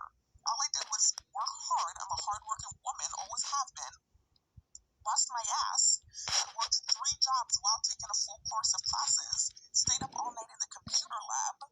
And graduated magna cum laude. That's where my gain came from hard work. And it was never nowhere near the level of Young Miami. So understand that, y'all. I never had riches. I was never rich. Even when I was doing well for myself, I was nowhere near rich. I had the money of somebody that was working hard. I sat my ass in that computer lab. I have witnesses all night long writing papers, and that's why I graduated magna cum laude. I took myself to work, and I worked as a substitute teacher. I worked as a security guard, and I busted my ass working at the post office, and that's why I had the money that I had, and it was nowhere near anything like what Young Miami had. And as a matter of fact, I wasn't even rich. I was just doing well for myself. I was never, ever afloat. Like, I never even had no fancy car. I had a decent car, you know, a Toyota Camry, like your average female that's young female that's successful and taking care of herself. I've never, ever had anything like what Young Miami and these people have. So this sellout thing doesn't even make sense. And where's the riches? Where's the fame for the immoral acts? And what immoral acts did I commit? These girls have literally, and I'm not judging them, I'm just giving you an example of what selling out looks like. They allowed this man to degrade them, right? So that they could advance their careers. This is an example of selling out. And then now that I'm targeting, I don't have shit. So tell me where the sellout begins, because I have nothing. Where's the skyrocket? What they're coming with makes no sense. And I've never degraded my body in any way, so nobody could ever lie and say that. So anyways, let me go ahead and play the end of the video for you. Chill, word on the street is... I'm going to fast forward it though. And I don't want to seem like I'm judging these ladies, right? Because everybody has their own spiritual walk and their own lessons and stuff to learn in life. I'm just trying to show y'all an example of what selling out really looks like. So let me fast forward though. I'm not going to play the whole video. I just want to get to the part with Young Miami. He repeatedly said no and tried to push him away. Like Diddy was a weirdo when Carisha said he pees on her. I may not be your average freak, but Diddy's... Sorry guys, I'm trying to get to the part of the video. Platform, 2 years. I should have done this before, but I forgot to even mention it. I was actually going to mention it at the beginning of the video, and I forgot, and I'm just trying to quickly add it in real quick. In a row. After this news broke, a lot of people started speculating if this meant that he had been doing the same thing to Young Miami all this time. Because see, just like Cassie, Diddy showers Miami with very expensive gifts, and he has a major impact on her career. I mean, her talk show, Carisha Please, airs on Remote TV, which, y'all, the girl got a whole talk show after dealing with Diddy. Not only did her career skyrocket as far as musically, but the girl got a whole talk show after dealing with Diddy and talking about getting pissed on. No disrespect to her again, but I'm just trying to show y'all what selling out looks like.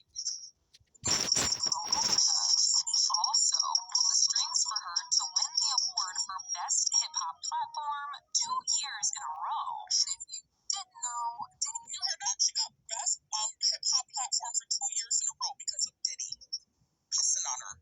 Also on the board at BET.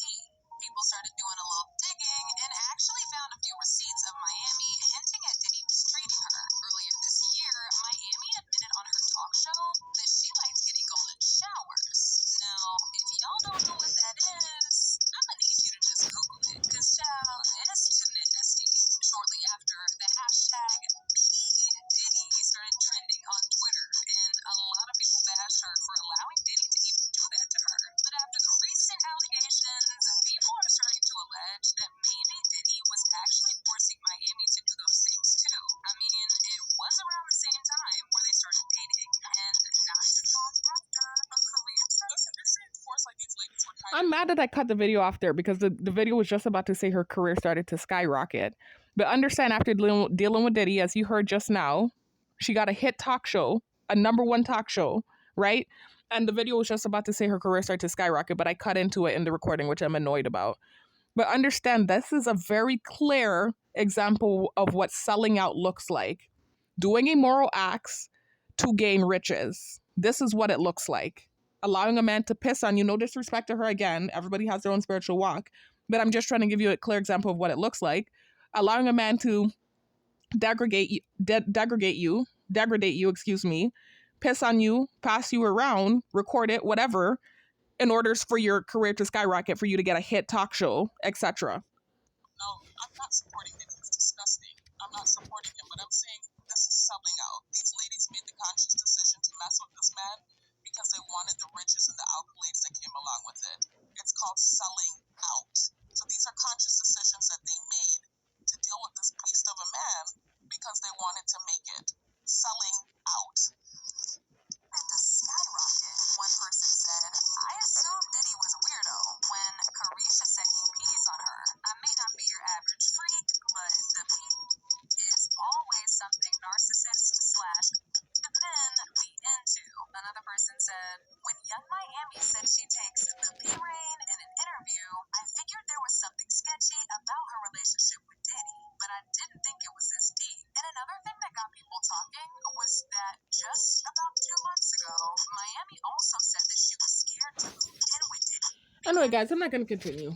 So you get the point of what that looks like, right? So it's bullshit. It's another one of those false narratives they tried to spin to malign me, and it makes no sense. Anyways, and I've made so many videos y'all refuting that thing, providing evidence of why it makes no sense, documentation, etc.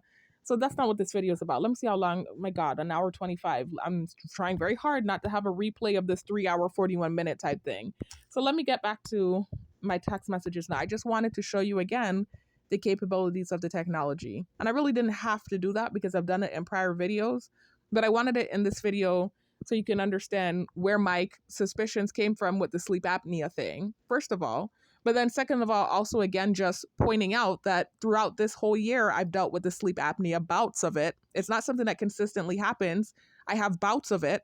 And they've done noise campaign every time it's happened. So for them to now try and paint the false narrative that it's somehow tied or connected to what's happening with this elderly family member is not only heinous and disgusting, but it makes no sense. Again, it's another one of these it's so contradictory. Some of these narratives, they're not even trying to foolproof it. At least come with something that can stick or make sense. They're not even foolproofing at this point the false narrative. They're just spinning anything at this point just to malign me. It's crazy. So anyways, let me talk about because how I ended up talking about the officer job that you see in the note there is because what I was doing was talking about my experience with sleep apnea a few months ago when I made the video, the one that I'm recreating now. Basically, in that video, I was talking about the fact that the sleep apnea is something that I've dealt with off and on in bouts this whole year. And not just this whole year, like I said, throughout the years. But this year, to me, it seems like it's been the worst, right? So anyway, a few months ago, when I was doing security, because this is my second time doing security this year, a few months ago when I was doing security, I was having a sloppy performance due to my targeting. That was around the time when a lot of the physical things with the program was happening to me. I suspect the energy weapons were involved. I had lost a lot of weight. Thank God I gained a lot of that weight back now. I had black smudges under my eyes. They were using the shadow networking and hinting to me, via subliminal messaging in the videos they were sending to my YouTube that I was being poisoned, radiation poisoning. I felt the effects. I told you can feel when this thing is hitting you. Again, I can't prove it per se because it's an intangible form of torture, but I can tell you what I experienced. I can prove to you I'm targeted, and I can prove to you that the technology exists. And then to boot, they were also sending me subliminal messaging, hinting to me that this is what was happening. So around that time, all of that was happening. The radiation, what I suspect was radiation poisoning. I had lost weight, black rings under my eyes, just feeling lethargic and not well. A lot of heart palpitations, etc. And I was working and dealing with gang stalking and all of that other stuff. And my performance suffered. So I had a very sloppy performance when I was doing the security a few months ago. I kept falling asleep on myself, and having bouts of sleep apnea similar to what's happening now, except I'm not falling asleep on myself. But I would literally be in the office, the security office, put my head on the desk, pass out, and the breathing thing would happen. I'd wake up flailing, trying to catch my breath, and they would be doing noise campaigns every time it happened. So they know full well this is not the first time that this swallowing thing has happened. It's not even a swallowing thing. What it really mainly is sleep apnea, and it's manifesting in dysphagia. But what it is sleep apnea, obstructive sleep apnea. And so what that is, guys, basically is it's just a condition. And I talked about it in the last video that I'm recreating now. It's a condition that happens to three main groups. Typically people that are overweight, that snore. It can cause the muscle in the back of your throat, where your tongue is, the back of your tongue is. It can cause it to relax so much because you're snoring so loudly and you have that weight pressing against that muscle, that the muscle relaxes so much that it closes off the airway. So while you're sleeping throughout the night, you'll have periods where that airway is closing off, and you'll basically, like, for moments at a time, sometimes a minute long, it can happen for, you're without air. And then you'll wake up, the brain will send a signal to the body like, hello, you're suffocating, and you'll wake up choking or whatever happens and catch your breath, right? So that's one reason it can happen. Obviously, that's not me. I already told y'all I lost so much weight a few months ago, and I finally started gaining my weight back, and I'm still not what I used to be. I still haven't gained all my weight back, but I'm a lot more healthy than I was a few months ago. But I'm definitely not overweight, right? If anything, I'm underweight. Actually not. I'm not underweight. I'm just at average weight right now. But the point is I'm not overweight. So that doesn't apply to me. The second reason, and the reason that I believe I have this, is acid reflux induced sleep apnea. And basically with that, what happens is the acid that bubbles up at night, and not just at night in general, throughout the day when you have GERD or acid reflux, can irritate the muscle and cause the muscle to somewhat weaken, and not necessarily just weaken, but just be agitated in general. So that's why you would be more susceptible to that muscle closing up all the way when you sleep, right? So that's what I believe I'm experiencing, because I mentioned this in my prior videos, in my Asperger's, and here the plane flying by to antagonize me. Let me let them fly by, y'all. I'm gonna pause the video. Yeah, I got so scared because I thought I pressed the stop button by accident. I was about to cry because that would mean I would have to do a video recording this clip and the next clip, and I was about to cry, y'all. That's what I thought happened. Anyway, so I actually ran to use the bathroom. Sorry for the TMI. Anyways, with my situation, and I'm sorry that I sound out of breath, guys. Like I told y'all, I have an OCD with the bathroom where I hold my breath when I'm in there because it's a stupid OCD. If you listen to my full story, you'll understand. So this is why I'm out of breath right now. Anyway, so the second reason, and the reason the plane flew by to antagonize me, is because of GERD or acid reflux, which can be easily treated. I've been looking at videos about it. Actually, I told y'all I'm pro holistic health, and that I'm not into taking medication, but that's the one condition I did take medication for. That's how bad it was in my early 20s when I was having anxiety and my sister had to keep taking me to the hospital. That's one of the things I was suffering with badly, was acid reflux. And so I was very temporarily taking medication. That's how bad it was for it. And I stopped just because I don't like taking medication. But I just want you to understand how serious the situation has been for years. Even in high school, I had acid reflux. It was to the point where my mother used to have to rush me to the emergency room. It happened a few times because I thought at that age I was having heart issues. I thought it was something with my heart, and I didn't realize it was acid reflux and heartburn. And this was in high school. So it's been years and years of me dealing with acid reflux. Years and years. So this is nothing new. And nor is the sleep apnea. The only thing that's weird about it is, again, like I said, it just felt worse. But that just could be my fear of them doing something, because I did deal with other things that I strongly suspect and have evidence that they might have done, energy weapons, etc. I was just talking about what happened to me a few months ago. And so I think that's where the fear comes from, and where the suspicion, because I know, like I just showed you on that a little while ago on that diagram from DARPA, of the neuromonitoring effects, I showed you that they can close off your airways with this technology. So this is why I was like, is this the same sleep apnea I've been experiencing throughout the years? Because like I said, it comes and goes. It happens in bouts. I'm like, is this the same thing, or is this them? I can't help but wonder. And that's the scary thing about it. This is why it's such an effective program, because the things they do are things that happen to everyday people that they emulate with their technology. So you never truly know if they're doing it or if it's really something naturally happening. It's really scary stuff. Anyway, so that's what it is. The second reason, or the second thing that can cause apnea, and the reason I believe I have it, is GERD, or acid reflux induced apnea.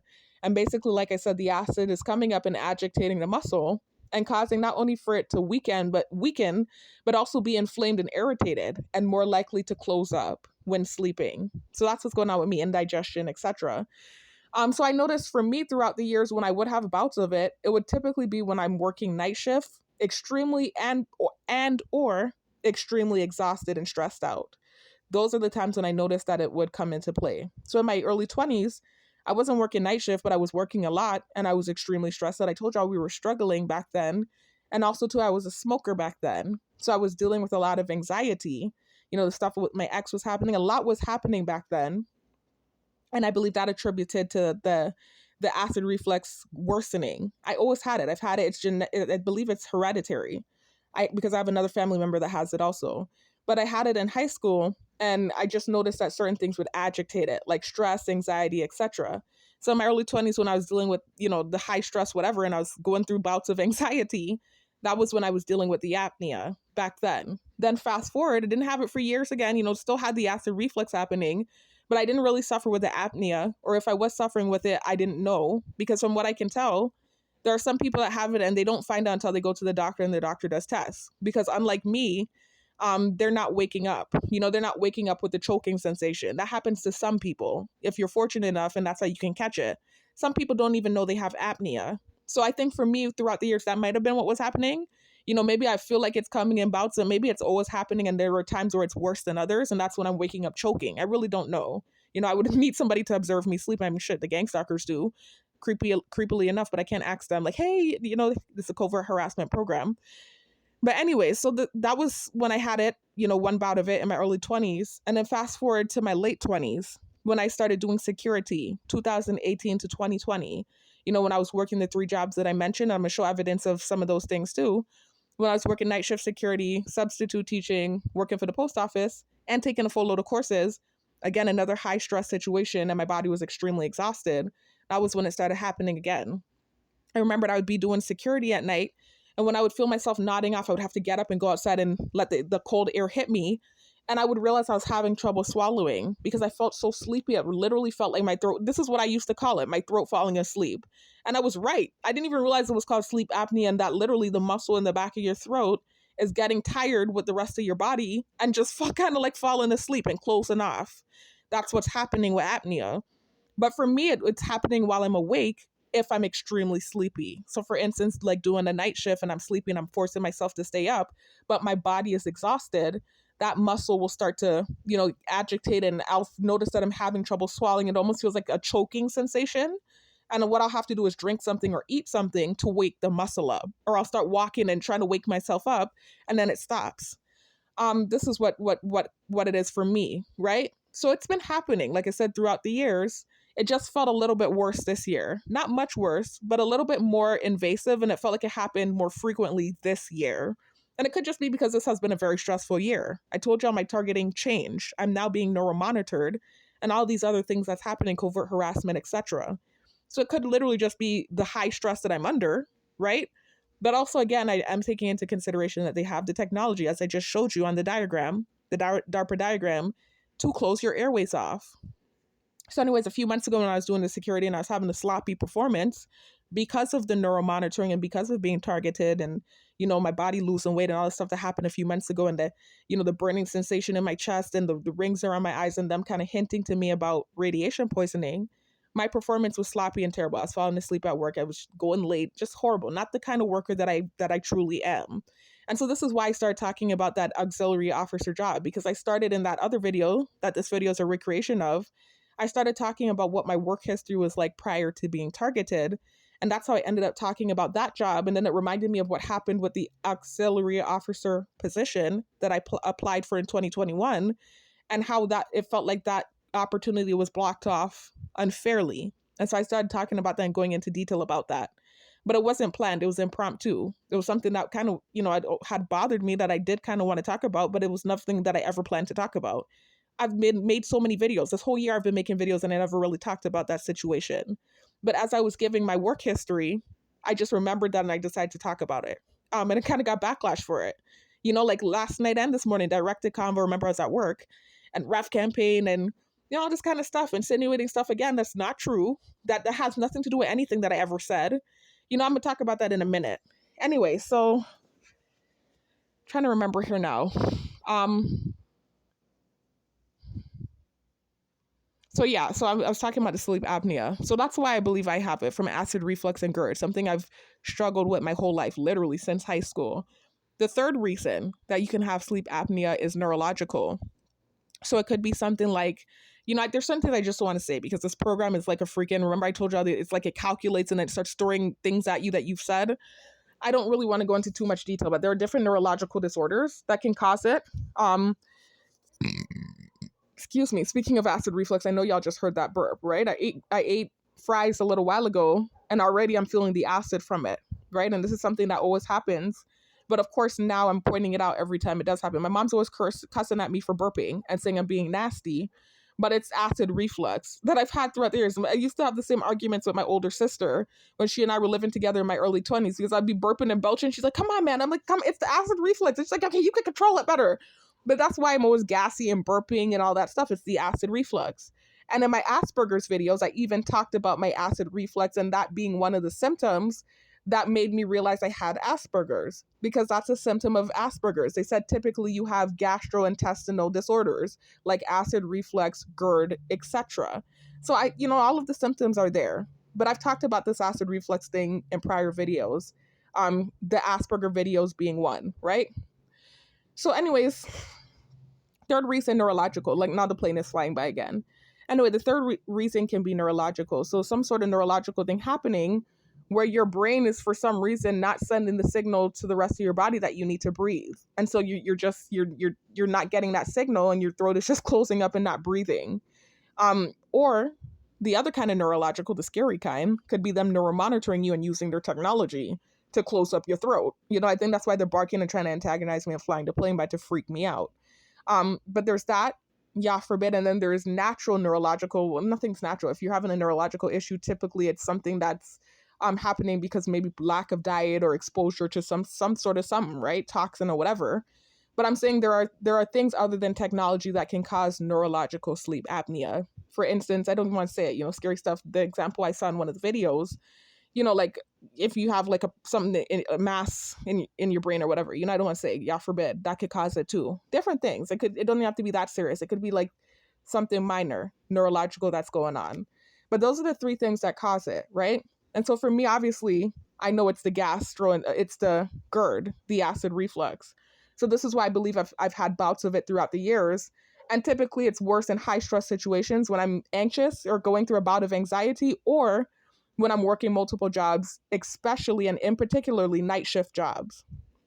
So I realize that's what's going on. Every time I'm doing the night shift, that's when it starts to really amp up and I have a bout of it.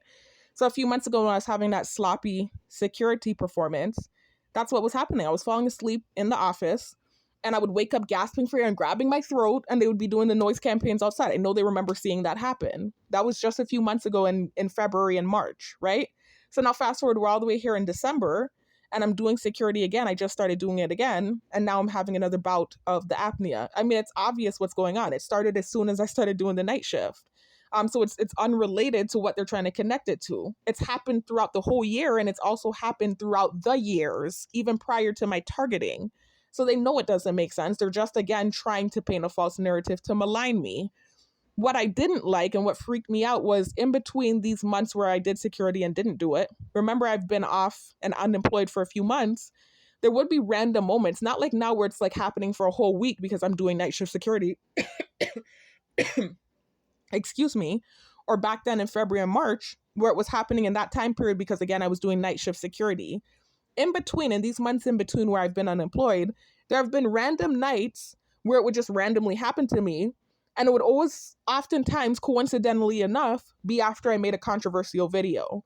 For example, one instance I can remember, it was back in the old neighborhood when I made a mosquito drone video, talking about these insect drones that I mentioned earlier on in the video. I made a whole video about that. I told you I took it down. That's why I took it down. Because that day when I made the video, that night I had a bout of sleep apnea randomly. It wasn't like I was working night shift. I was off at that time. I wasn't working.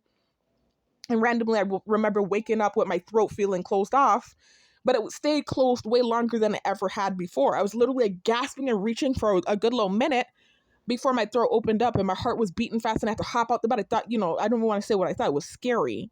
And I had to run and make some turmeric cayenne pepper tea to get my heart under control. And so that was when I suspected that it might have been them, because I was like, that's a coincidence. I haven't had this happen since I was doing security. All of a sudden it's happening on this night when earlier I made that mosquito drone video and they're doing noise campaigns, whatever. And I wake up and this is happening, and I'm feeling out of breath and it's worse than it's ever been. So I believe they're emulating sleep apnea. With their technology, I showed you they have the ability to do it. I'm not accusing them. I suspect that could be what's going on sometimes. I think I'm having genuine sleep apnea, like what I've had throughout the years. And then I also think that there may be an element of manipulation, technological neuromonitoring manipulation thrown into the mix as well. I suspect. I'm not accusing them. I suspect, because I know they have the capability of doing it. And I know what I've experienced this year with this program. So that's what I suspect is going on. But it's clear as day that has no tire connection or coincidence or correlation to what's going on with this elderly person in my close circle. And let me just talk about that real quick. Before I do, though, I don't want to hop all over the place. The problem I had with the video I made earlier was that although I said the things that I wanted to say, first of all, it was too long. But second of all, it felt kind of scattered and all over the place and not organized.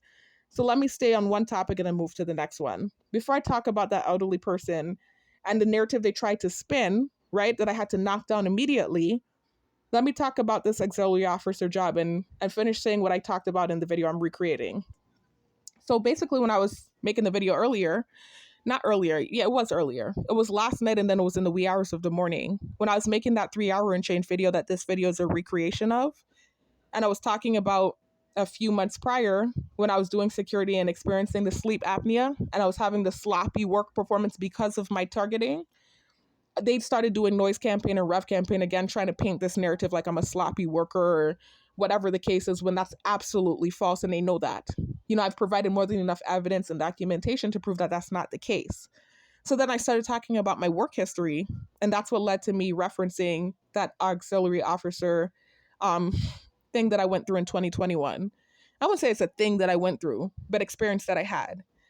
So let me just quickly break down for y'all my work history so you can understand that I am a good worker. I'm the kind of worker that typically would, those workers that are anal and always on time and, willing to work extra shifts and go above and beyond and get employee of the month or employee of the year. I'm that type of worker. Prior to my targeting, at least I was. And I'm that way now again. I've been really doing my thing since I've started doing security again. I promised myself I would never let this program cause me employment again, right? So anyways, a few months ago, I didn't have that mindset. That's why I had that sloppy performance. And I was literally going through physical things. I had lost weight. I had the black rings under my eyes. They were sending me subliminal messaging about radiation poisoning. I was feeling the effects, so I couldn't even mentally put myself together listen to this. I don't know if y'all can hear the fake rooster drone in the background. I'm sure the video's picking up on it.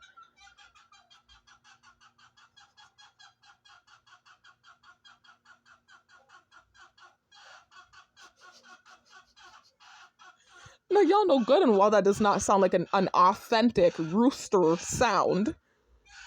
It sounds crazy. That doesn't even sound like an authentic rooster sound. That sounds crazy. Anyways, so just understand I had a good work history prior to being targeted. I told myself, recently that I wouldn't allow this targeting to cost me another job, because it even cost me my teaching job. I told y'all last year when I tried to leave Island, I resigned from my teaching job, because of what was happening on Island. Had I known what I know now, I would have never done that. So I said I wouldn't let this thing cost me another job. This is what I said, right? But let me talk a little bit about my employment history prior to being targeted. I've worked so many jobs, y'all, throughout the years. I've always been the kind of person that liked to work, even in high school. I grew up grew up fairly well. I was never rich. I grew up in a middle class family. My parents struggled and pushed and paid their way through. Excuse me. My parents both struggled and worked hard to provide a good education for my siblings and I. They even paid for my siblings and I to attend private school. because they sent this stimuli to me like I came from this spoiled rich kid, that this and that. This is the stimuli. They sent a video like that to me the other day, and I was laughing, LMAO, laugh my ass off, because that couldn't be further from the truth. We were never rich, and actually we were on the borderline of being poor growing up. We were middle class, and the lower level middle class at that, right? But that's because my parents were working hard to support, not only support us, but push us through private school. They paid for all of us to go to private school. Excuse me. The best private school on island. So they were really like using their money to pay for us to have a good education. And that's what all their money was going towards. So this is why we struggled. And really, it's really what your perception is really. Because if you're into nature and natural living, then maybe you would say how we lived wasn't necessarily struggling. What we were doing was living off grid. I didn't know what that was until I got older and I learned about what living off grid is. And I started to come to the understanding of what that is, because that's something my sister and I have been looking into for years, since our early 20s, living off grid. And so this is what I realized we were doing. But in childhood, not understanding that concept, for me, it just felt like we were barely making it. And like we were barely making it. That's what it felt like. But we were living off grid. We were living in this board house on a land that my dad owned, so it was our own property, with fruit trees, etc. And those were the best years of my life, really, because we're living off the land, eating fruits. We had the camaraderie of each other. It was fun. Those were good years. And we lived off the land. But still going to school with, people that have these big houses and stuff, you could kind of feel kind of bad, like, oh, I'm going home to my little shack, but I'm going to school with these people that have all these, that have these big houses and stuff. It can be kind of embarrassing, especially when you have friendships and stuff and you want to invite your friend over to your house and you kind of feel embarrassed about it. Again, I didn't understand the concept of living off grid. So for me, that's in my mind. I'm just letting you know what my perception was back then. I didn't understand. And so I do remember that being something that was kind of embarrassing for me. But that's what we were doing. We're living off grid. We were middle class. We never struggled. We always had food to eat, always had a roof over our head. My mom always was going out of her way to make sure we had new clothes to wear, the newest clothes. Our hair was always done nicely. But I was never no rich kid. I'm just trying to explain to you I didn't grow up rich. I was afforded certain luxuries because my parents worked really hard to provide it for me and my siblings and I. But we were not rich, far from it. We were living on a land in a board house, all 7 of us. This is how we were living. So why did I say that? There's a reason why I was saying that. So we didn't grow up rich. So I didn't want to buy stuff for myself when I was in high school. It's not like I struggled, but I wanted to buy things for myself. And I wasn't ever one of those children that had to get out and work. We weren't struggling that hard that like my parents were like, you need to get out and get a job. But I'm just letting you know that's the kind of personality I've always had, where I wanted to work and I wanted to provide for myself. So in high school, I took the initiative to get a job. I used to work at summer camps, and then I also got a job at McDonald's. So all through high school, I was working at McDonald's, and I used to buy myself jewelry, and I used to buy myself whatever I wanted. I even remember my first boyfriend, because they try to make it like I use men, but I don't. I remember my first boyfriend was even like offering to pay to get my hair done and my nails done. I used to tell him no, and I paid for shit myself. That's how I've always been. So anyways, so I've just always been somebody that liked to work. That's all I'm trying to tell y'all. So in my early 20s, this is what I'm sorry for the stammering. It's like I heard noise campaign and it confused me. So I have a good work history, y'all. I have a very colorful resume. I've worked in every different career field you could really think of. And I've always done well. Most of my jobs, I could go back right now, work there well, now that I'm targeted, probably not. But prior to my targeting, I could have gone back and worked there again. And what I was talking about in the video that I'm recreating, was that there were only 2 jobs prior to my targeting that went awry, right? One that was both were my fault, but one was an honest mistake. I was young and I just made an innocent, careless mistake.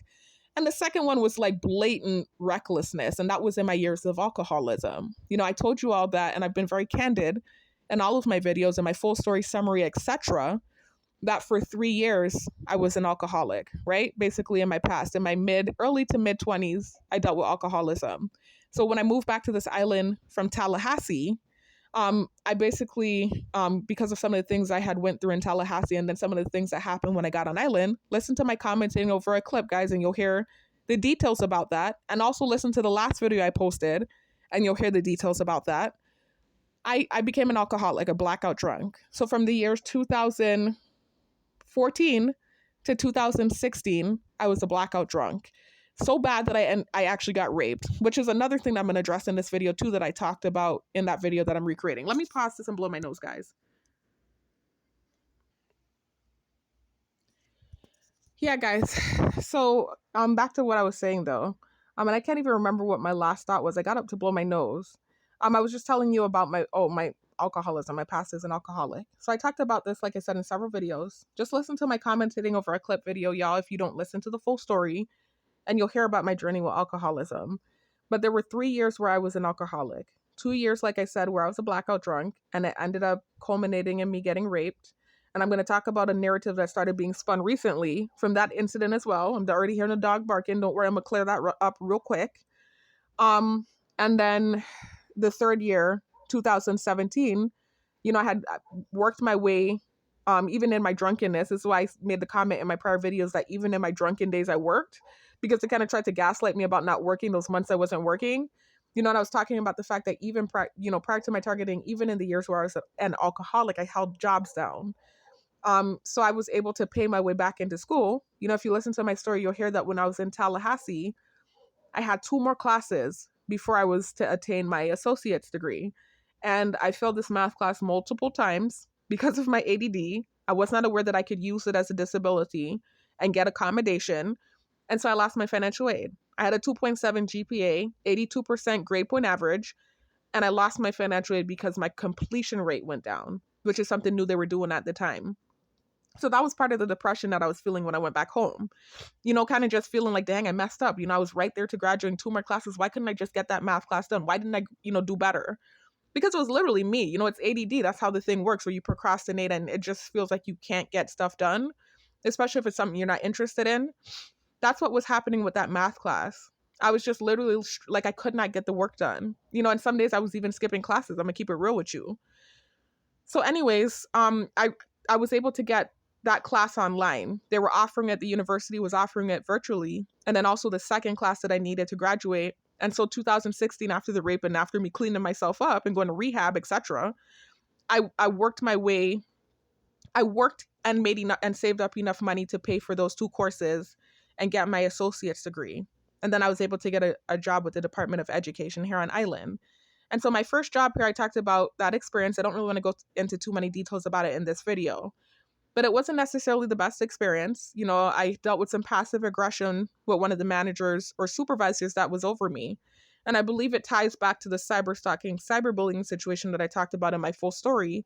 And some of the stupid things I said it to that guy, when him and I were going back and forth, in response to a meme he sent me. And so that kind of created this horrible situation for me where I was cyberstalked and cyberbullied for years. And it even trickled into my career. And that was one moment when it did. Another moment where I believe it did was in 2021 with this auxiliary officer job that I applied for that I'm about to talk about in a minute. Anyway, guys, I'm going to try to hurry up because I'm already seeing 2 hours. We're approaching 2 hours, and I'm definitely trying not to let this video be nowhere near as long as the last video. The last video was a whole 3 hours and 41 minutes long. This is already longer than I wanted it to be. So I'm going to try to wrap things up and move quickly, right? So anyways, so in those years when I was, dealing with my alcoholism in my mid-20s, early to mid-20s, like I said, 2014 to 2017, 2 years blackout drunk, 1 year functioning alcoholic. In 2017, the year when I was a functioning alcoholic, I was working for the Department of Education as a special education paraeducator, and I was dealing with some passive aggression at that job. And that's the only school that I've worked for on this island where I had that experience. And again, I believe it stems back to that cyberstalking, cyberbullying situation. And you'll have to listen to my story to hear details about that. I've talked about that in several videos, y'all. I've provided evidence, etc. I don't feel the need to talk about it again right now. But I believe that's where that treatment that I got at that first school that I worked at on island, I believe that's what it stemmed back to. That situation where I said stupid things, put my foot in my mouth, just out of anger, right? Because of what was being done to me, right? What I suspected was being done to me. And so that's what created, the cyberstalking, cyberbullying situation that I dealt with throughout my 20s. Anyway, so during my drunken years, the years where I was a blackout drunk, I did work at a resort here on island where I had a terrible performance. That's the only job that I can recall, right, where my alcoholism played a part in me having a poor work performance. And that was in the years of me being a blackout drunk. That's to tell you I'm a good worker, though, because even despite I don't even say good worker because that wouldn't be an example of me being a good worker. But that's to tell you I'm a hard worker, right? The fact that I even held down a job, despite being a blackout alcoholic, you have to understand there are different types of alcoholism. There are functioning alcoholics and there are drunks. In those years, 2014 to 2016, where I was blacking out and I got raped and all that happened to me, I was what would be called a drunk. So the fact that I was even able to function and get to work at all is a miracle, you know, and I was able to save up enough money to pay for those courses and get my associate degree. That's miraculous, right? And then the third year of my alcoholism, I was a functioning alcoholic, no longer getting drunk, no longer drinking the hard stuff, more so just drinking to cope with what I felt was going on. You know, I'm drinking wine, beer, etc. in that third year, right? So that is the history of my alcoholism, and that's the one time where I had a terrible work performance. And when talking about my work history, right?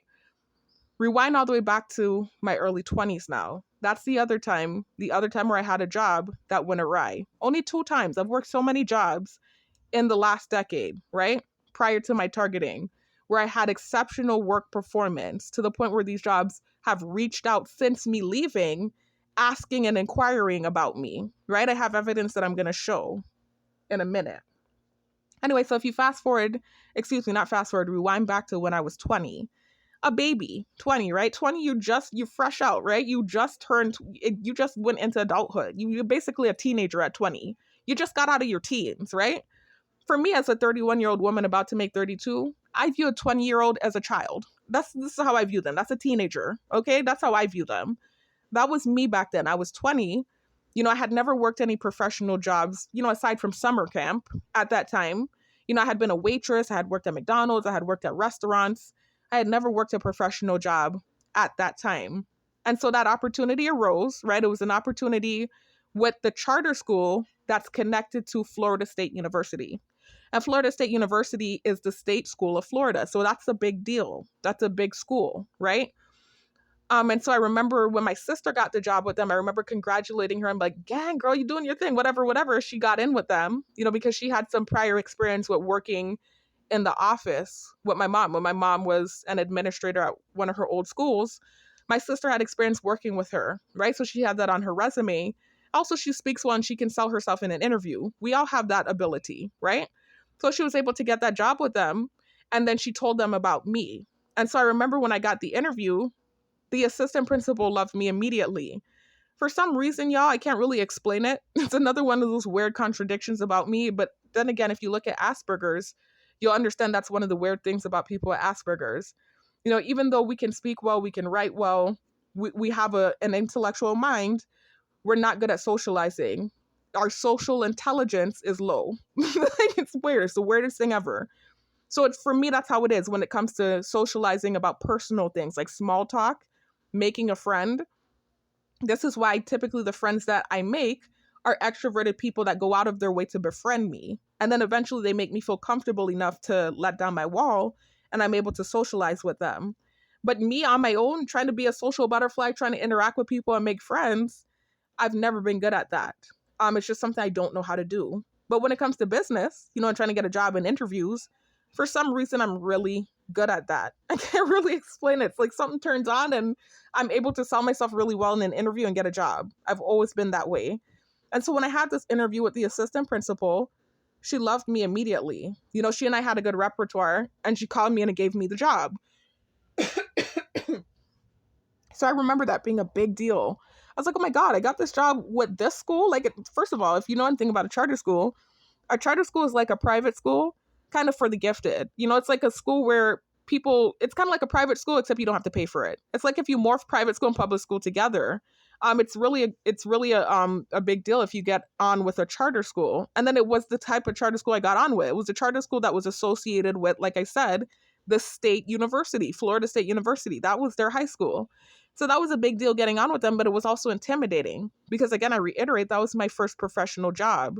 And I had never taught. That was my first teaching job as well. You know, I got hired on as a teaching assistant, OPS, so on-call teaching assistant. So I remember the first 2 weeks, you know, it went by well. I didn't have any issues. I worked with several different teachers. I worked with high school. I was a teaching assistant for several high school teachers. I worked with middle school. I was a teaching assistant for several middle school teachers. And then they put me down to elementary. right? So when they put me down to elementary, I remember that this day I did the same thing that I did all of the other days. You know, they had this thing that they did in the hallway of whatever building you were working in, where they would go in the hall and say the Pledge of Allegiance and announcements, whatever else. So everybody stand in the hallway and then you disperse to the classroom, right? So I remember this morning in question, I stood in the hallway and I was just waiting for them to finish getting through the introduction before I went to the classroom. So once they did that and I walked to the classroom, I remember the teacher that I was assisting for the day snapping on me right away. You know, she was just like, who are you? I said, I'm your teaching assistant. She said, what are you doing? You know, like she was basically quarreling with me about the fact that I didn't come to her classroom right away. She said, why were you standing in the hallway instead of coming to the classroom and letting me know that you're here? And I said, well, I was waiting for them to do the introduction and then I was going to come to your classroom. And she said, no, as soon as you come, you need to come to the classroom, report to the classroom and let me know that you're here. You need to let the teacher know that you're working with, that you're here when you get here. You know, basically like that, just kind of being snappy and really bitchy. Excuse my language. I was like, oh my God, what freaking crawled up? You know, I was just like, what is her issue? Did she not drink her coffee this morning? Like, I could not understand why she was talking to me like that. And so I was just like, okay, you know, shook up. You know, this was back when I was a pushover, a muppet, and didn't really know how to stand up for myself. And also, too, again, a child. I was only 20. This was my first teaching job. I was a teaching assistant. I wasn't even a substitute teacher. I was a TA, teaching assistant, OPS.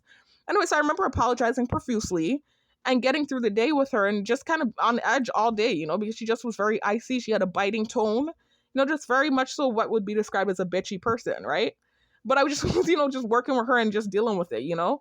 So I remember at the end of the day, she told me to walk the students to the bus stop and to basically, she didn't tell me to wait with them. She just told me to walk the students to the bus stop. So I said no problem, right? So I walked them to the bus stop, and outside by the bus stop area, there were other students out there and a few adults, you know, sprinkled about throughout the crowd, right? Not really necessarily standing over any particular group of students. It looked like one big, huge group of students all just out there waiting for the bus. So I was not aware of the fact that I was supposed to stand there with them because the other students I had dealt with, remember I told you, were middle schoolers and high schoolers, and I didn't have to walk them out. They walked themselves out. So when I walked the elementary kids out, I didn't know that I was supposed to, this again, I reiterate, was my first time working with elementary. I didn't know I was supposed to stand there and wait with them until the bus came. So I dropped them off, I gave them some of them hugs, I said bye, you know, left, was headed to the office. And I heard somebody going, Miss Nurse, you know, screaming. I was like, oh my God, what's going on? Right? So I turned around like, oh shit, what did I do now? You know? And so she runs over to me and she said, did you really just leave those kids out there by themselves? I said, yes. I said, I did. Didn't you tell me to walk them to the bus stop? She said, but you left them? You left them by themselves? I said, yes. I said, I wasn't supposed to. She said, no, you're supposed to stand with them. Why would you leave them by themselves? She's just going ham about me leaving them by themselves and not standing with them. So I, again, apologizing profusely, realizing that I messed up, you know, very apologetic. And she just looked at me, did this weird, incredulous laugh, and she said, just wait. And she stormed off to the office. I was like, oh my God, just wait. What does that mean? You know, I was terrified. So I went and I stood outside with the kids and I waited for the bus to come. And then I walked dreadfully to the office. And when I walked to the office, I almost said the name, the assistant principal called me back to her office and asked me what happened. So of course, at this point now I'm crying, you know, I'm stammering over my words. I'm not a good public speaker as it is. It took me years to be able to speak publicly. I'm stammering over my words and not really expressing myself clearly enough and advocating for myself. And I remembered, you know, the assistant principal, because she liked me, she just looked like she was sad at what happened, but just kind of like, uh-oh, you know. And she said, Miss So-and-so wants to speak to you, and that was the principal. So I went back to the principal, and she was a little bit more stern, you know, not as caring as the assistant principal. She was a lot more stern. So I remember I was sitting talking with her, and she just looked kind of intolerant to what I was saying, and like that was a big boo-boo, like you don't make that type of boo-boo type of way. And I didn't really think, I understood the mistake, and I understood that that was something I shouldn't have done, but I didn't understand the punishment or why it, you know, it blew up or escalated the way that it did. And I really just believe that lady didn't like me from the time I came in the door. She even had made a comment that they hired another OPS. So I think she was having an issue with them hiring so many TAs, or something was going on with her, because apparently my older sister had an incident with her as well. And she told me, you just have to know how to handle her. You just have to know how to speak to her. You know, so I was just like, oh, okay, well, I don't know how to handle that. I'm not equipped. So anyways, and apparently from what my sister said too, she overheard, one day she worked with that lady several times. She overheard her saying she was going through a divorce and this and that. So I think she was just in a bitter midlife crisis type in her life. And I think she was snapping on people, and I was collateral damage. That's what I think happened. Anyway, so I'm sitting there with the principal and she's giving me like, just basically hearing my side of the story. And she said, okay, she didn't really say much. She wasn't really responsive. She just listened, heard me out, and then said, okay. And then when I left, I just never got hours. I stopped getting hours and it was obvious what happened. That situation kind of cost me the job basically. And so I remembered being sad about it. And I remembered kind of writing an email to the assistant principal because I remember she and I had a good repertoire. And she did try to give me hours. She called me in like 2 other times and gave me like little small, because it was OPS anyway. You don't have a set schedule. They just call you in when they need you. So she tried to give me like, throw me a bone and give me like a little something, like this one day she called me in half day, another day she called me in half day. But after that incident, it was like, just kind of like, that was it. Like I didn't get another opportunity. But you have to understand that's kind of like an elite school. It's not the school where you have room for error. It was a charter school, and the charter school that belonged to the state university. So that's a real high thing. That's a big thing, So they don't really have room for error like that. So I remember that just being really crushing for me and discouraging. But that's what happened. That was one of the jobs, and all of the jobs that I've worked throughout the years where I had something go awry. And it was an innocent mistake, and I was only 20 years old. And then of course, fast forward to that job I told you about in 2016 when I worked at the resort and I was a blackout drunk. Just had a sloppy, poor performance. And obviously that job didn't last. Those are the only 2 jobs in all of my work history. Now, of course, the Rooster, they're trying to hold on to anything, y'all. They were mad when I made this video, especially when I provided the evidence I'm about to provide right now. Let me pause the video and let that stop. Listen. Let me pause the video and let the noise stop. Anyway, guys, the problem is I make sense and I'm able to refute false narratives, and that's really what the problem is. Anyway, so again, like I said, out of my whole work history, I have a resume full of jobs. I've worked so many jobs over the years. Only 2 can be found, right, where I had a poor work for performance prior to my targeting.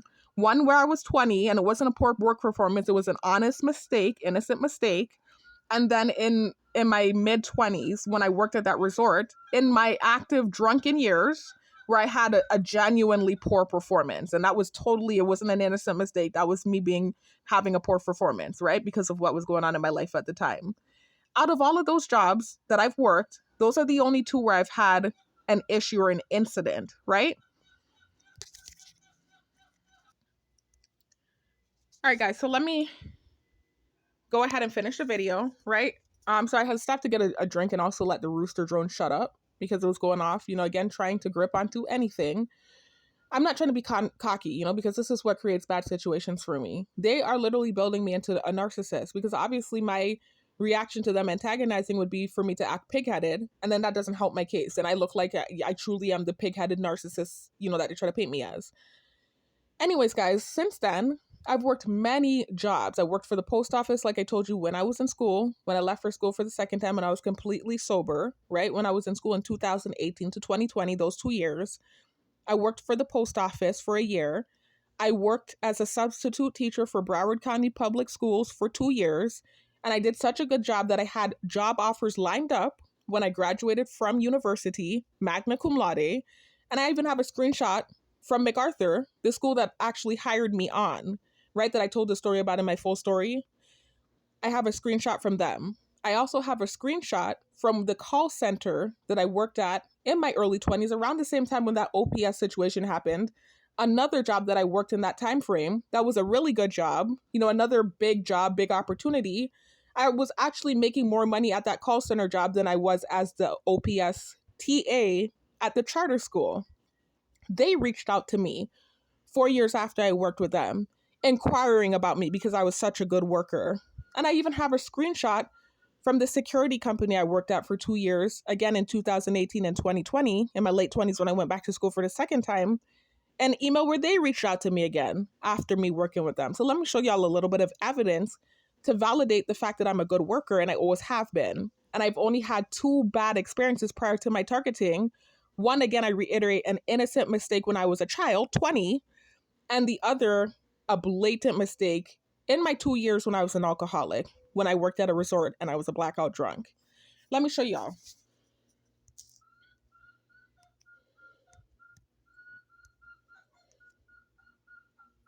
And the reason I'm sounding out of breath, guys, is because they're doing the Havana syndrome thing. I can literally hear it. That's the sonic boom weaponry that they use. And I'm not bearing false witness at this point because I can hear it and I can feel the effects of it. I'm telling you, every time I make these videos, I hear the low hum and I start feeling out of breath. Like I can barely get my words out. It's not a coincidence. And it's because I'm making sense and I'm providing evidence to validate the things I'm saying, as usual. Anyways, let me show you all some emails. So first of all, this is from the call center I told you that I worked at around the same time when I was a teaching assistant. And I worked with them for a whole year and change, right? And I was getting paid more at that job than I was as a TA. This was another big opportunity. And it worked with Intuition Systems, which is a big system in Florida that works with college tuition plans for children. So this was a big job as well from back then that I did well with, a big job opportunity, right? So you can see they reached out to me in 2016. This was 4 years prior to me working with them because I worked with them in 2012. You can see the email says, "Good afternoon, Sharifa. I am a recruiter in the area and I came across your resume. I see you have worked with us in the past and was very impressed with your experience. I just wanted to reach out to you and see where you may be a good fit for any potential opportunities that may arise in the future. Please give me a call back as soon as possible. Thank you," right? Let me show you another email. More evidence. This is from the security company I worked with for 2 years when I was in school for the second time, from 2018 to 2020, right? "Hi, Sharifa. We saw your profile on Indeed and thought you would be a great match for the hospital security officer $500 hiring bonus opportunity. This job was posted today. Please submit a quick application if you have any interest." That's to tell you, at any time I could have worked with that company again. Then let me show you the golden nugget, right? This is an interview from MacArthur High School. And this is one of the high schools that I subbed at. In those 2 years where I was a substitute teacher, from 2018 to 2020, when I worked as a substitute teacher for Broward County Public Schools, while doing 2 other jobs. I was also working for the post office. I was also doing night shift security for that company that I just showed you that sent me the email about the $500 bonus. And I was also taking a full load of writing courses, right? This was when I was in school for the second time. You can see that my performance as a substitute teacher was so good that I had job opportunities available to me when I graduated. I got the email with MacArthur because Miramar High also had opportunities that they were telling me about, but I got the interview with MacArthur first, right? And it was literally right after I graduated. COVID was happening at that time. So the interview was over the phone, and my mother was able to listen to the conversation and the interview. She was sitting in the car with me when it happened, right? And so when I had the interview with the lady or the principal for MacArthur, she was just asking me questions. She was really kind, and she made me feel comfortable too. But she was just asking me questions and telling me to be myself and asking me what my teaching style would be, etc. And, just asking me different scenario type questions to see what my teaching style would be. And she was telling me initially that after my interview, I would hear from her in a week or 2 after she interviewed the other candidates. But after my interview, she liked me right away. And I just had the feeling that I had the job. I kind of knew it because even when I got off the phone with her, I remember my mom congratulating me and telling me I did a really good job on that interview. She said, "Wow, you really did a good job." And one of the things I was telling her, and I sound like a broken record because I've said this in several videos now, but I'm just telling y'all what I said, in addition to many other things that I can't remember. One of the things I told her was I was vulnerable and I was not candid, what's the word I'm looking for? I was vulnerable and I was transparent. And I told her that I had an IEP growing up and that I had ADD. And I knew what it felt like to be a kid that struggled in school. And so I said I really appreciated those teachers that switched up their teaching style, and had the understanding that different students learn different ways. And so I told her I just try to be the type of teacher that I needed growing up. And I was telling her that I understand that teachers have to be able to be flexible and switch up their teaching style because different students are different learners. You have auditory learners, kinesthetic learners, visual learners, etc. Those are the type of things I was telling her, and she liked it, right? So she called me back about an hour later when I was in BurgerFi with my mother and told me, "Congratulations, you got the job. You did good. Just congratulating me profusely. And I was so excited, right? But I still wasn't sure if I wanted to stay in Florida. Despite getting that opportunity, understand that this was in the height of the weird stuff that was happening in the Airbnbs, the last 3 Airbnbs I stayed in before moving home. So this is why I wasn't even sure if I wanted to stay in Florida. Not only that, my mother was telling me that the high school she worked at, and not just that high school, the high schools here on island needed English teachers. So I was going back and forth on whether or not I want to stay in Florida or come home. I wasn't sure. What solidified my decision was when she reached back out to me, the same lady, and basically told me because I didn't have my teaching certificate, because what happened is typically she would have found out ahead of time if I had that. But she liked me so much that she gave me the job offer and didn't verify whether or not I had the teaching certificate, which is totally fine. That made me feel good about myself that happened. But that's what happened, right? So when she realized I didn't have a teaching certificate, she kind of had to renege not on the offer, but she had to renege on the terms of the offer. So she reached out to me about a week later, and we talked and discussed the fact that I didn't have a teaching certificate, and she found a loophole to still hire me on. And she told me what we could do is they would hire me on as an interim sub, which is, it's basically a substitute teacher that has more rank, right? You can do more things and you get paid a little bit more, right? You get paid almost the same salary as a teacher as an interim sub. As a matter of fact, I believe it is the same salary as a teacher. So what she was telling me was she would hire me on as an interim sub. I would work the position of the English teacher that she was trying to hire me on as. And while doing that, I could work to get my certificate. So she told me I would be under the moniker of interim sub, but I would be operating as an English teacher. I would be creating lesson plans, etc. And I would be able to go to school and get my teacher certificate, take the courses needed to get the certificate. So I remember thinking about that and that not sounding too bad, but also realizing that I wanted to be an actual teacher, right? So that's what made me kind of more so lean towards coming home. In addition to the fact that, like I said, I kind of missed home and I was dealing with the Airbnb situation. So I was like, let me just come home is what I decided. But this is just evidence to show you again that I have been a good worker because I subbed with Broward County schools for 2 years. And I did so well that I had job offers available to me. And I even got hired on with MacArthur High School. Here's the email. So you can see it says pre-clearance at BrowardSchools.com. Congratulations, Sharifa Nurse. Welcome to Broward County Public Schools. Location 0241 MacArthur High, position number 80009843. Talent Acquisition Instructional received a recommendation from MacArthur High to hire you for an English position. Our office is responsible for approving you for a position and communicating with you the steps required for your virtual onboarding. This notice is the first in a series of emails you will receive to help guide you through this process. Future emails will include the status of your application, a link to complete employment documents, and a final email inviting you to attend a blah, blah, blah. And that was the orientation. So they were sending me the emails about the fingerprints. This was the onboarding email. So you can hear that it says again, Talent Acquisition Instructional received a recommendation from MacArthur High, right? The school. So they hired me on and then they had to go through the department to hire you. So this was me starting the onboarding process. But when the principal reached back out and told me that I would have to be hired on as an interim sub, I was already on the line on whether or not I wanted to stay up there in the first place. And that was what made me teeter more towards going home because I literally could not decide. And that was what made me decide to come home because I was like, that doesn't sound too terrible. But I'm aware of the fact that if I come home, I can be an actual teacher and get a provisional certification and then do the same thing you're telling me to do, but I'll be able to be in the system as a teacher. And I know that's minuscule. It's not a big deal, but I'm just being real with you. That was the deciding factor for me. I was on the line and that was what made me decide to come home. But again, more evidence to show you that I have been a good worker, right? So I had all of this on my resume, guys, when I applied to become an auxiliary officer in 2021. So this was 2 years ago. My targeting had already started. I became a target in 2020. Remember that. So at this time I was teaching. I was teaching for the Department of Education here on island. I was an English teacher and I was doing security at night.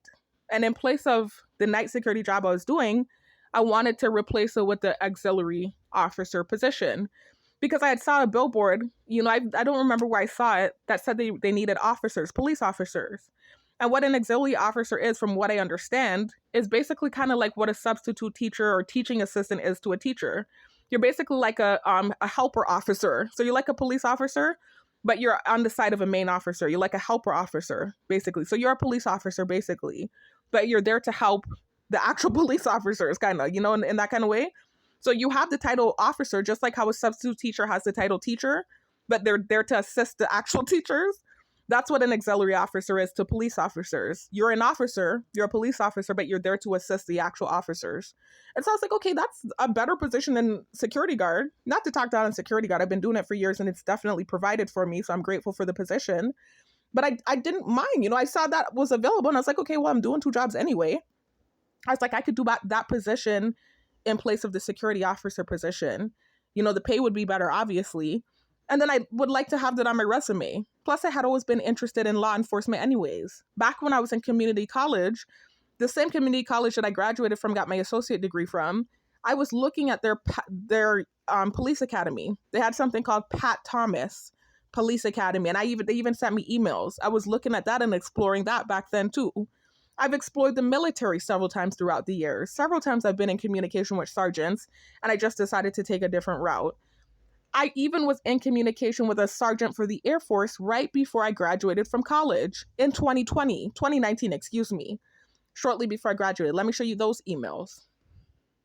I'm gonna hop back to this auxiliary officer thing because I do want to talk about it, but let me show you that email real quick. And I've shown this email in other videos, but I want to show it again.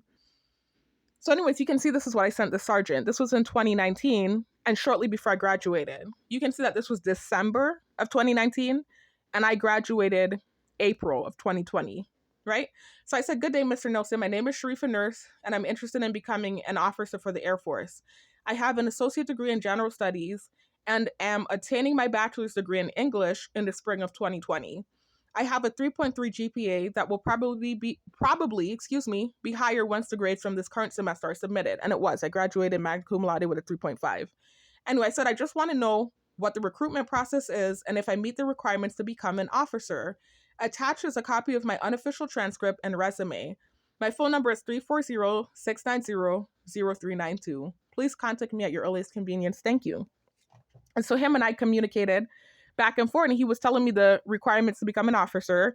And he told me that I could become one if I passed the AQT, I believe is what it's called, testing, and different things that I would have to do. But when I looked at the process and how long it would take, I just decided not to go that route, because I was already graduating. I had all these teaching offers lined up. I just was like, it doesn't make, to me, at the time, it didn't make sense. But now in retrospect, I'm kind of like wishing I did it because I think my targeting would have never happened had I done it. But that's what I was considering at the time, so that's to tell you I'm not anti-government. I'm not anti-law enforcement. There have been several times in life where I've actually considered becoming a law enforcement officer or joining the military.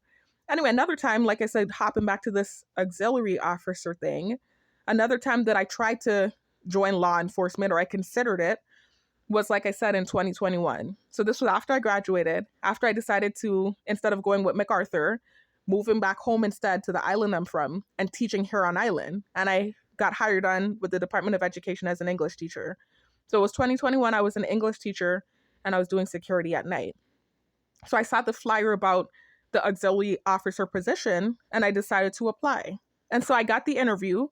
I had 2 different interviews with 2 different officers and they were very kind to me. I didn't have an issue with any of them. Very helpful, very kind, no hint of any attitude, just really good interview. And immediately I got the job. They even sent me the email telling me I had gotten the job. So I wasn't aware of the fact that there was any other factors that could stop me from getting the job. I thought I had the job. I even came home and told my mom, hey, I got the job. I'm going to be an auxiliary officer. I was excited, right? So anyways, went through the testing. I did the physical testing. I did the written test. I did the psychological evaluation, the whole gamut, right? Went through the whole thing. And the last step was for me to go through the background investigation. I know myself. I know I had a good history, a good work history, a very good work history. And I was working a good job at the time, a whole teacher with the Department of Education. I'm like not even thinking twice about this background thing. I'm like, oh, this is nothing. I done got past the 2 main interviews. I done got past the written test, the physical, the psychological evaluation. This job is mine. I had the job. I thought it was my job. I'm just like, okay, this is just the last step. This is what I'm thinking. I'm not thinking ever that this is going to stop me from getting the job. So then when they linked me up with the officer that was dealing with the background investigation, You know, off rip, he seemed like he had an attitude with me. He literally had I have witnesses. This man had an attitude with me with the way he was corresponding with me. It was to the point where I took a screenshot. I was like, why is he talking to me like this? I was like, oh my God, what is the problem? I remember taking a screenshot of it and sending it to my older sister and telling her, why is he talking to me like this? And I remembered her telling me, well, maybe he's just having a bad day. I said, no, girl, I think he knows who I am. You know, I was telling her I think it was linked back to the cyber stalking, cyberbullying situation. Because when I saw him, I realized that he looked my age. And so I was just like, oh my God, that is probably what this is linked to. He probably knows about that situation. And again, another time where that thing is having an impact on my life. So I understand why I was bitter about that situation. I still never talked about it. But then to have what happened to me in the old neighborhood, you know, I talked about this in my prior videos, not going to talk about it again. Understand where me coming and making these videos came from. And I still didn't even focus on that thing too much. But then when I got the backlash about it, I started to obsess over it. And I started feeling like I had to prove this and prove that because I just could not believe. But anyway, I'm not going to go into that again, right? But this was another thing where I felt trickled back to that. It was the way he was talking to me, the way he was acting. It was too reminiscent of what I had experienced with some of the guys that I had talked to down here on island before. Or even that job, that first job with the Department of Education that I worked, with that supervisor that seemed to have an issue with me off rip. You could tell. I can't explain it to you. I'm really intuitive. I could just tell when they're privy to that situation and when they're moving on that premise, on a preconceived notion of who they think I am. So anyways, that's what was going on, right? So I have this beautiful resume. I'm working as an English teacher here on island, right? You go back all the way to that job, the oldest job on my resume, literally, from when I was a child, 20, right? This was a decade ago. This is what he was looking at, a job from a decade ago. And he honed in on that job I told you guys about, the charter school job. He honed in on that job and used that as an excuse to not hire me. Literally blocked up that opportunity with that job. He used that job to not hire me. I remember him asking me about the job and me telling him what happened. And then also telling him, well, what about the other jobs that I've worked? I said, I've worked so many jobs since then. I said I was a substitute teacher with Broward County Schools for 2 years. I even got a job offer with their county. I said, what about that? I said, you're looking at a job from when I was 20? You know, I remember telling him that because it was so incredulous to me. And I already knew the vibe I had been getting from him. I even emailed my sister some of the WhatsApp conversations him and I was having back and forth with each other. And showing her his tone and the way he was writing me. I was like, oh my God, why is he writing me like this? And that was before he had even honed in, before I realized that he would actually block up the job. That was before he even honed in on that one job. Mind you, I reiterate, that job has been on my resume for years. Every job that I've applied to, that job was there and it never stopped me from getting a job before. And so now, years later, almost a decade later, that job was utilized to stop me from getting a job. I just knew, you know, in my heart of hearts that that wasn't really the reason. But that's what was given to me, basically, that's why I didn't get the job, because that's what he honed in on. That was the only thing he had. And he honed in on that. And despite me, you know, trying to highlight the newer things that happened, like the fact that I'm teaching for the Department of Education down here right now, or the fact that in 2018 to 2020, I held on that job with the Broward County Public Schools. You know, I was highlighting that and he was just kind of like dismissing it. I was like, what? I'm like, he's really honing in on this job like that, but I still didn't think or fathom that he was going to use that to stop me from getting the job. And he really did. I could not believe it.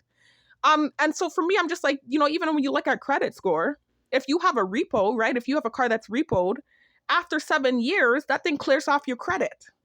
So for you to focus on a job from a decade ago and use that to not give me the job, you couldn't have made it more obvious that the reason you didn't hire me was because you knew who I was, you didn't like me, and you found what you could to stop me from getting the job. I'm just being real. That's what it was. And so I just remember that being crazy to me. I remember being so upset about that, but not making a big deal about it. I didn't make a video. I didn't write a post about it. I just let it be bygones be bygones. I was like, okay, well, the Most High does everything for a reason. There's a reason why he didn't want me to work there. He's probably protecting me from something. Who knows? You know, because being a police officer is not an easy job. So maybe he was protecting me in foresight from something he saw coming. So that's the way I looked at it, right? I just decided not to get too upset about that. Anyway, So anyways, guys, that's an example, though, of, first of all, how that cyber stalking situation had such far-reaching consequences for me. So understand, again, why it's such a big deal for me. But also to another example of when I was willing to work for law enforcement so I don't disrespect or have a problem with law enforcement. And then also to just showing you, you know, some of the things I've been through, the spiritual battle. But also, again, just showing you my work history and showing you that I have a good work history. There's literally only 2 jobs that can ever be pointed out in my prior to being a target where I had a bad experience or things went awry. One when I was a child and made an innocent mistake, and then one that I worked in the years when I was a blackout drunk. Other than that, all of the jobs I've worked, I could go back and work right now. And some of them still emailing me, like I showed y'all. So for them to try and make noise campaign when I was trying to make the sleep apnea video, and I was talking about a few months ago when I was having a sloppy performance because I was being targeted with the same security company, and I'm so grateful they gave me another opportunity. I'm working for them now, and I'm definitely doing better. I'm working like the kind of worker I used to be prior to my targeting. I'm getting there on time. I'm staying up all night. I'm making sure to be on my P's and Q's because I don't ever want to feel like that feeling I feel where I'm sitting on my ass at home broke again. Because the targeting continues anyway, whether you're home or not. And it's better to be working while it's happening than home twiddling your thumbs and broke, right? So anyways, how far are we in? Oh my God, 2 hours, 30 minutes. It's ridiculous. Let me hurry up and close the video off, guys. So anyway, with the insinuation, basically, there's an elder in my family, right? I didn't mean to say family, close circle. That's 88 now. That's basically not doing well. He left Island to go and live with one of his children, right? And things were going good when he was living with her because she's a stay-at-home type of person, so she was able to be there and interact with him, make sure he's eating, let him get out. I think she lives on the first floor, let him get out and walk around. He's elderly now, and so this is why he was doing well when he lived with her. So then when he decided to go down and live with his other child, someone else in my close circle, she's a lot more busy. She works, she's always out, she lives on the 3rd floor, so he's kind of just in the apartment stagnant, not getting to get out and walk like how he was when he was with the first child. And to boot, he apparently wasn't eating the way he should have been, because she wasn't there to be able to see that was happening. Excuse me, I'm hearing noise campaign. They keep trying to insinuate and push this narrative. They keep trying to do it. I'm not saying nothing negative about this person, so they need to stop. I'm just saying the facts of what happened. And I'm not saying that this is her fault. That's not what I'm saying. She works. She's living her life. She's an active person. She's always been a hardworking woman. So I'm not blaming her for what happened. He's elderly. He's 88. So, the illnesses happen. Different things happen. That's not something I'm blaming her for. I'm just saying the facts that when he went to live with her, because she wasn't home with him, and he was living on this 3rd level floor and wasn't able to get out and move around, this is where things kind of went awry for him, right? And so apparently he got a UTI, a urinary tract infection. And I believe what happened too is I think she put him, I don't want to say misinformation, but I believe because she wasn't able to stay there with him all day long, like how the other child he was staying with was, I believe that's why she put him in the home. She was trying to do the right thing and help him and let him have people around.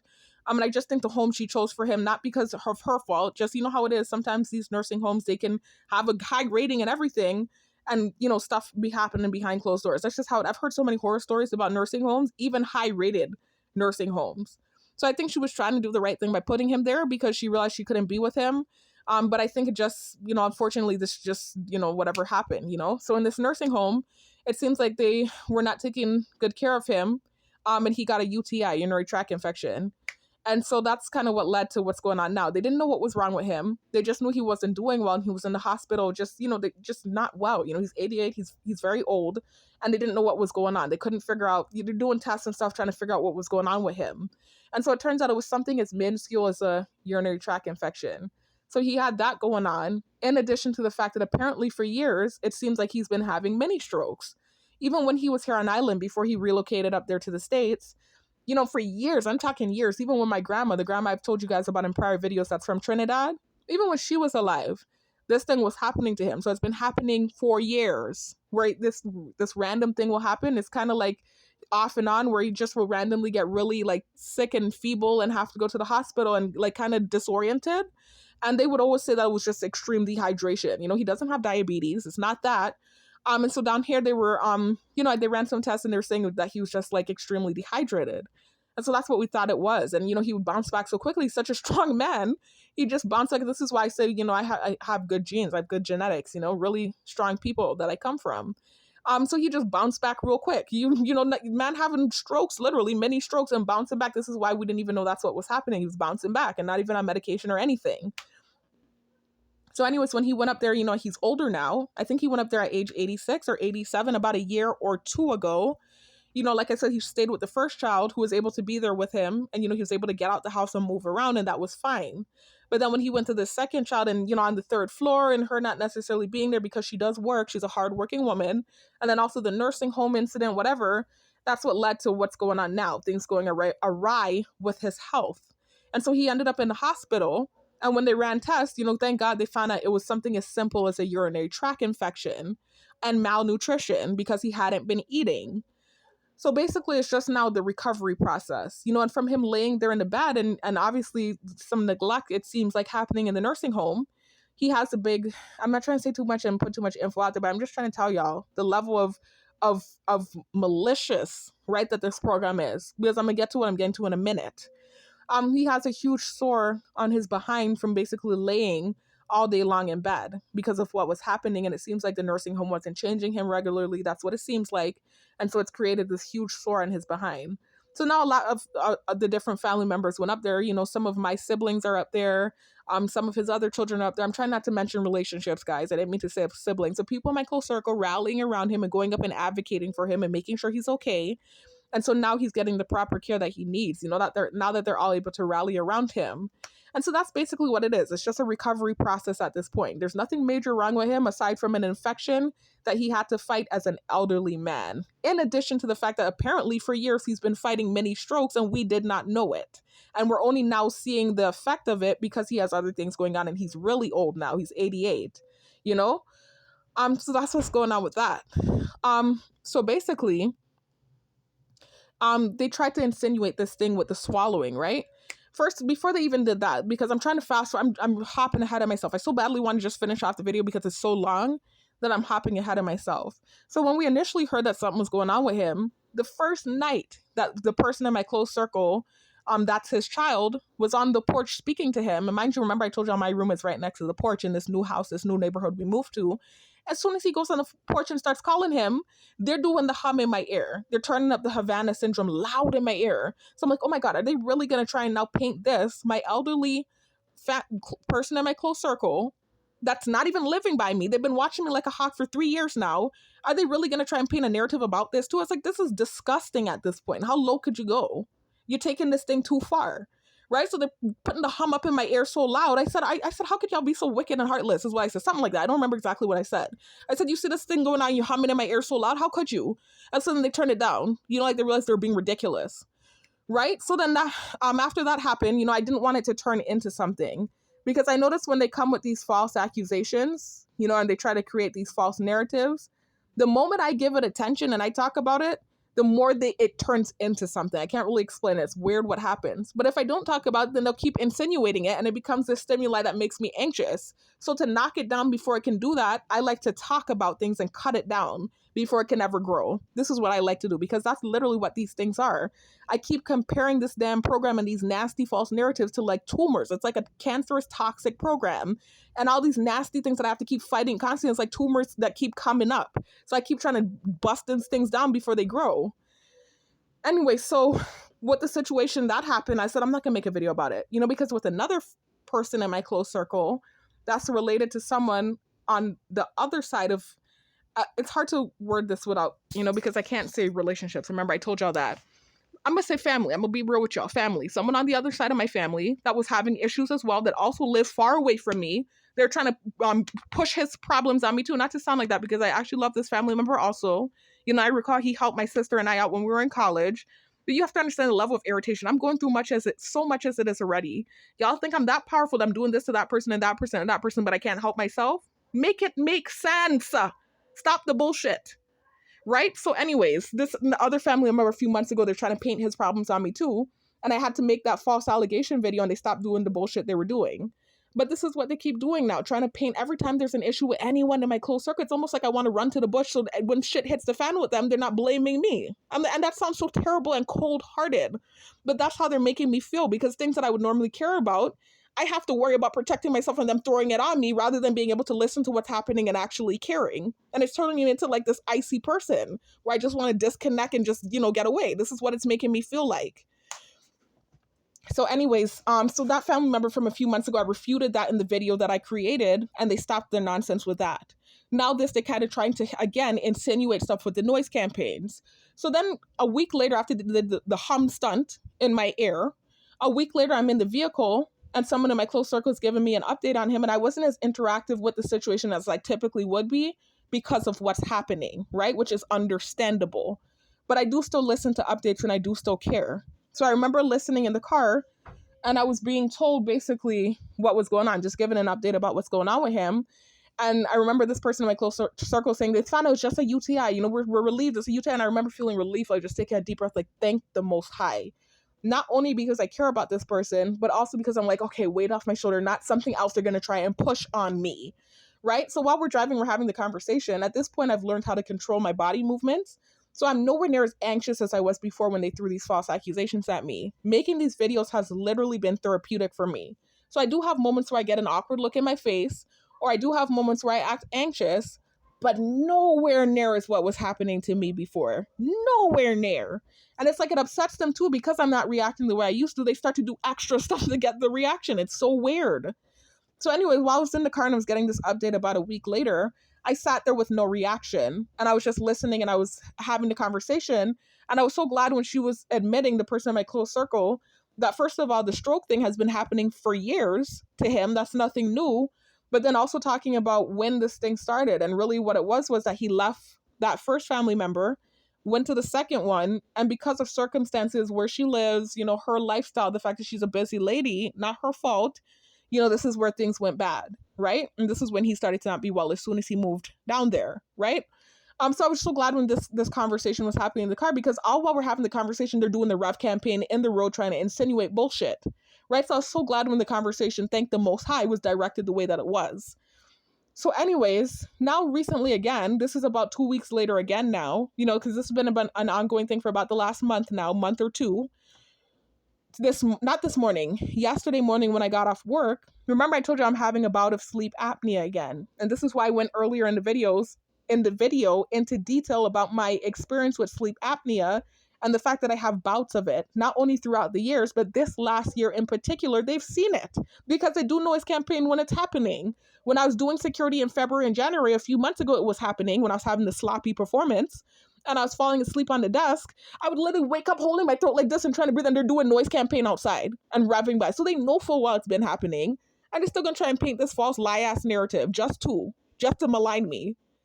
So anyways, I'm having another bout of the sleep apnea. It's the same thing, right? Nothing different from what I've experienced before in this particular year and also years prior to my targeting. I just started doing security, so it's obvious that's what's causing it. The exhaustion from doing security, right? And I explained to y'all the signs of sleep apnea. That's what started happening these last 4 days that I've done security. It wasn't happening before. It literally started as soon as I started doing the security. The same sleep apnea I've been experiencing in bouts, in sessions throughout this year and prior to my targeting, right? So all of a sudden now, I get home yesterday morning and I'm being given another update about this elderly family member. And the person in my close circle is telling me that right now, because he's malnourished and he's trying to get his health back, he's having trouble swallowing. So he's having elderly dysphagia, which is a common occurrence in elderly people, first of all. But then second of all, especially someone who's not well. So what he's having is generalized dysphagia. It's completely different to what's happening to me. So basically, he's having trouble swallowing anything solid. And so they're having to give him certain food so that he can swallow it. With me, I'm swallowing just fine. I'm busting back big, huge meals. They know I'm greedy. They're always watching me and making noise campaigns when I make food and I'm eating. I'm busting back big, huge meals. And what's happening to me is when I get sleepy, that's when the dysphagia, sleep apnea induced dysphagia, starts to happen to me. So it's every time I'm doing the night shift and I'm forced to stay up because I'm not allowing myself to sleep at all. I'm not messing this job up again. When I start to get really sleepy, that time in the night, like 3, 4 a.m., when it's really a struggle and I'm fighting to stay up, it's reminiscent of what happened to me when I was doing the security job in 2018 and 2020. Where, you know, I would start nodding up and nodding off and I would have to get up and walk to wake myself up. When I get to that level of tired, the muscles in the back of my throat, because of my GERD, acid reflux, get so relaxed that it starts like closing off. But it's happening even when I'm awake because I'm so sleepy, the muscle is getting sleepy. And this is exactly what was happening to me prior to my targeting when I worked security. And so what I have to do is get a drink. I'll get some like a cold drink, and I'll get like a pate or something, and I'll eat it to wake the muscle up, and the muscle will wake up and I'll be good again. What's happened to this elderly family member is the opposite. Whether he's sleepy or not, he's having trouble swallowing, and he's having trouble swallowing solid things. It's the opposite to what's happening to me. My muscle is closing off because it's getting tired, and in order to wake it up, I'm eating solid things. So it's not even the same thing. They don't relate. This is not a random occurrence. The bout is happening because I'm doing security again, and they saw it happen to me before. Even when I was doing security in January and February, they were making noise campaign about it. Every time I would get up choking, I thought it was them with their technology, because I showed y'all the diagram where they can close the airway off. And then it would happen to me randomly in between the months before I started doing security again. It would happen to me. Like the day I made that mosquito drone video that I referenced earlier in this video, randomly that night I had an episode, and it was so bad I had to hop up and make turmeric tea because my heart was beating out my chest. And I was almost certain that they could have been behind it because they have the technology to do that. So for them to start making noise campaign when I was getting the update about him having trouble swallowing was beyond me. I was like, are you kidding me? Again, them trying to run with something and trying to pull and grasp at anything to create a narrative to malign me. And so that's what led to me making this video, y'all. Well, the one that I'm recreating. I wasn't going to make the video. I said, I'm not going to do this every day. I'm not dealing with this every day. They're going to keep coming with bullshit, and I'm going to be like a crazy woman every day making videos. So I wasn't going to do it. Not now, not now. Not now. Not now. Not now. I need to leave. So, mommy said that you had $10 that you were supposed to put there for her. Okay. So what's happening? It's in the wallet. So I'm sorry about the interruption, guys. I have somebody asking me for something. Somebody, I'm your sister. Anyway, so I'm about to end the video now, guys. Anyway, so I forgot what I was saying to you guys. I'm just trying to close off this video. So the two things are unrelated, completely unrelated. It doesn't make sense, and I wasn't going to make a video about it. I was exhausted, and I was not about to make a video about it. Because understand, I had just gotten off work, and I was tired. I'm still tired now, y'all. Still trying to catch myself. I'm so glad I have 2 nights off so I can recuperate, right? But anyways, what I did do was play one of my videos, because at this point, I've made a video for everything at this point. So what I did do was put on one of my videos, and I laid there and I was listening to the video, and I ended up falling asleep while I was listening to the video. And of course, because my body is so exhausted, I'm in one of those periods where I'm having a bout of sleep apnea. So the throat thing that happened started happening, and my throat closed off, and I woke up gasping for air. And so I remember sitting up and grabbing my throat, and I said, damn, well, I thought this. I didn't say it, but remember, my thoughts are being projected because of the neuro monitoring.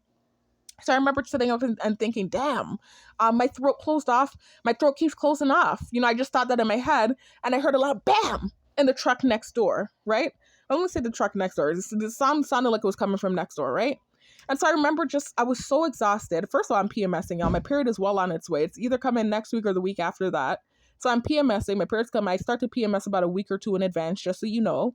So I'm PMSing. I'm exhausted because I've been working this last week. I just got back to working, just getting into the groove of acclimating myself to working again, especially the night shift.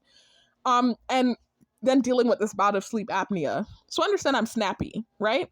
And so for him to slam down the thing in the truck when I was choking, I already knew they were doing the noise campaigns when I was in the room getting the update on the elderly family member. I flipped out. And not flipped out like that. I don't have those type of reactions. I already told you I'm not even built like that, first of all. But second of all, with what I know about this program, I know not to react in a certain way anymore.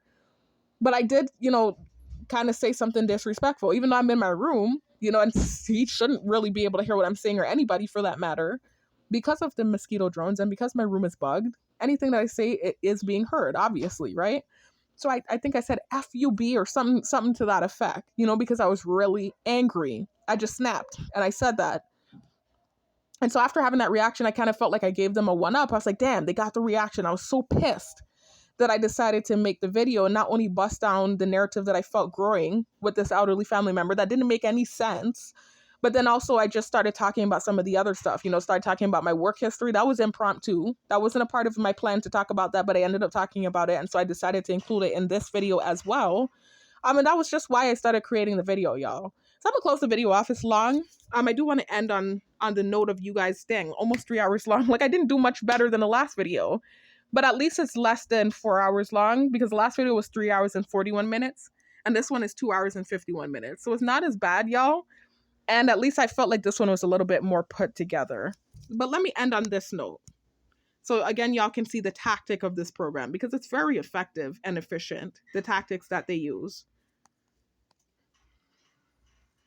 It's called reactive abuse. That's the main tactic used in the program, y'all. That's the main tactic used.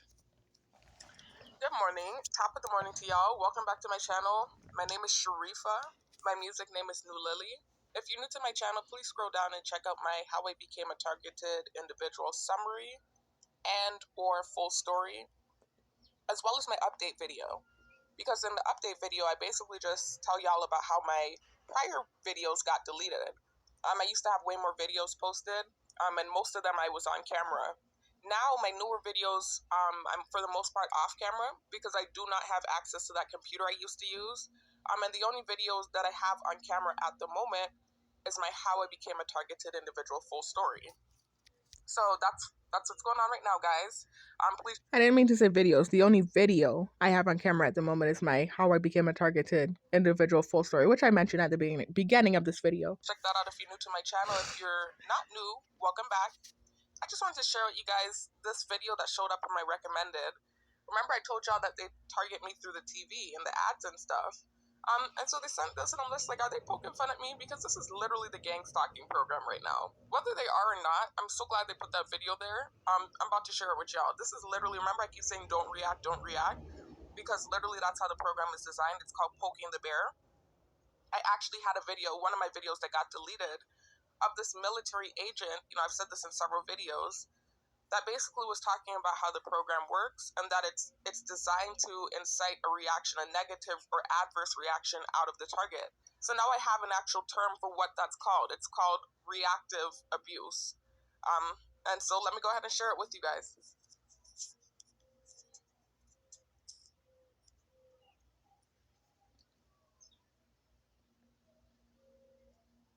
Reactive abuse is where I do something to provoke the target. I find out what her weak spots are, what her vulnerabilities, her sensitivities are. I deliberately push those buttons. I deliberately provoke her into some sort of explosive outburst, which any human being over time will respond with an explosive outburst given enough passive aggression, slights and little digs here and there and triggering of their vulnerabilities. Once she's had the outburst, I've got it. Then all I have to do is focus on her outrageous outburst. Maybe she will scream at me and become angry, and then I'll say, oh my God, you're such an angry person, maybe you need to go to therapy. Maybe she will start crying and have a breakdown and become very sad and upset, and I'll say, oh my God, you're so weak, what is wrong with you? And then I'll treat her with contempt and disgust, and I'll really focus on the ugliness and the inappropriateness and the hostility of her response. Reactive abuse is where I do something to provoke the target. So guys, that's gaslighting. That's gaslighting, and that's what's done in this program, basically. This is why I keep saying don't react. Use me as an example. Because my reactions literally made my targeting go viral and made it as horrible as can be. Because I didn't know how the program worked. All right, guys, so that's that. I'm going to end that off there. I did also want to mention one other thing I forgot to talk about. Let me see how long the videos. Oh my God. Let me just quickly dispel a rumor, because I have a tendency to talk too much about something. Let me quickly dispel it. When I was making the last video, and I was talking about apnea, I forgot how infection got mentioned. I think when I was mentioning UTI infection, when I was talking about this elderly family member, they did ref campaign. And it's this new narrative. It's not new, but it's like this reborn narrative that they're trying to spin to malign me again and to also fearmonger me because of something I said in my full story. At least I hope that's why they're doing it, right? But anyways, in my full story, I talked about the fact that I was raped, right? In my 2 years when I was an alcoholic, a blackout drunk. And I was terrified for years that might have, that I might have been exposed to something because I do not think that guy used protection. And I had heard some scary things about him. My cousin's girlfriend knew some information about him, or at least somebody that he had messed with. And so I was extremely paranoid, right? And I was open and talked about, this in my full story because I wasn't fearful anymore when I talked about it. At that point, when I made the full story, I had already been tested. I was tested in 2021 with my Jamaican boyfriend, Horatio, and my sisters are my witness because I remembered calling them freaking out about it. I went to Out the Closet in Florida And mind you, I dated this Jamaican guy when I was in school. And then when I was here on island teaching, and I went up to see my nieces and my sister, even after my targeting had started, him and I kind of started hanging out again while I was up there, right? So I know this might be a TMI, but I knew I was going to be active with him, and I did not trust him like that. I'm not trying to make it like I have trust issues, because I know it would seem that way with some of the things that's happened, the bearing false witness, etc. But with this guy, he was literally like a playboy, one of those playboy type of guys. And I just did not, as far as, it's not like didn't trust him, like I feel like he was setting me up or anything like that. I mean, trust him as in, you know, like do it without getting tested. With him, I wanted to get tested because he seemed like a playboy. That's all I'm saying. And so I remembered getting over my fears, because for years I had wanted to get tested anyways, but was too fearful because of what I had heard about that guy and not being sure if he had used protection. In fact, kind of feeling like he hadn't, to be quite honest with you. And so I remembered going to Out the Closet with Horatio, my Jamaican boyfriend, that had kind of been off and on with since I had been in college the second time. And him and I went and got tested at Out the Closet. And my sisters are my witness that happened, right? So I was not fearful when I made that video. This is why I was so open and candid about it. I was just trying to be transparent because they're painting all these false narratives. And so I wanted to genuinely tell my story, every part of it. And this is why I said things I didn't even have to say. I was very open and vulnerable about some of the things I've been through. And that was one of the scariest experiences that I had been through, in my life, part of the spiritual battle that I had been through, because I was truly fearful that I had been exposed to something. And so I remembered saying that in my video and kind of alluding to that fact, and them trying to run with that and use that as a bullet, like everything else that I said when I was being vulnerable and honest, try to use it as a bullet to shoot me. And so I remembered a few months back, this was quite a few months ago, like towards the beginning of the year, guys, shortly after me making the initial How I Became a Targeted Individual videos, those ones that got deleted. For those of you that have been subscribed, you know what I'm talking about. After I made those videos and I went to Sunny Owls, I remember they were doing a lot of street theater back then. And I remember they had this big HIV booth set up outside of the shopping center, right? And they even had like interracial street theater set up as well, in addition to a lot of other stuff they had set up. And so I remember them giving me the at-home, take-home HIV test, right? And also giving me a card and telling me that I could use the gift card if I take the test. So I remembered LMAOing in my head, and it not really bothering me, and grabbing, because I already knew I had gotten tested in 2021, and grabbing the box, throwing it in the garbage, and taking the card and buying a drink with it, because I had been walking all day and I was exhausted and thirsty. So I think they didn't get the reaction they wanted, and so they stopped talking about it. Like they didn't try to make that stimuli again. They just did it that one time, and then they realized they didn't get the reaction they wanted, and they stopped. But then again, recently with the dream manipulation, and I believe they sent that dream to me, again, to create a narrative because I was annoying them with the videos I made, and again, busting on a lot of these other narratives.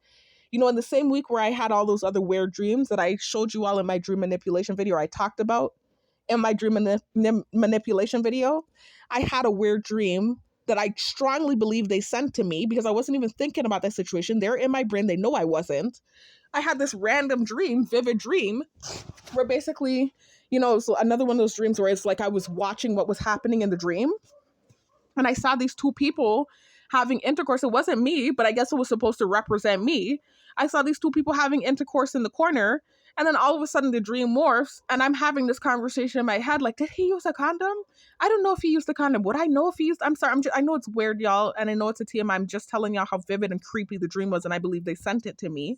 I was just like, did he use a condom? How would I know if he used a condom? And then I heard a voice say, girl, you would know. And I said, well, what if he didn't use one?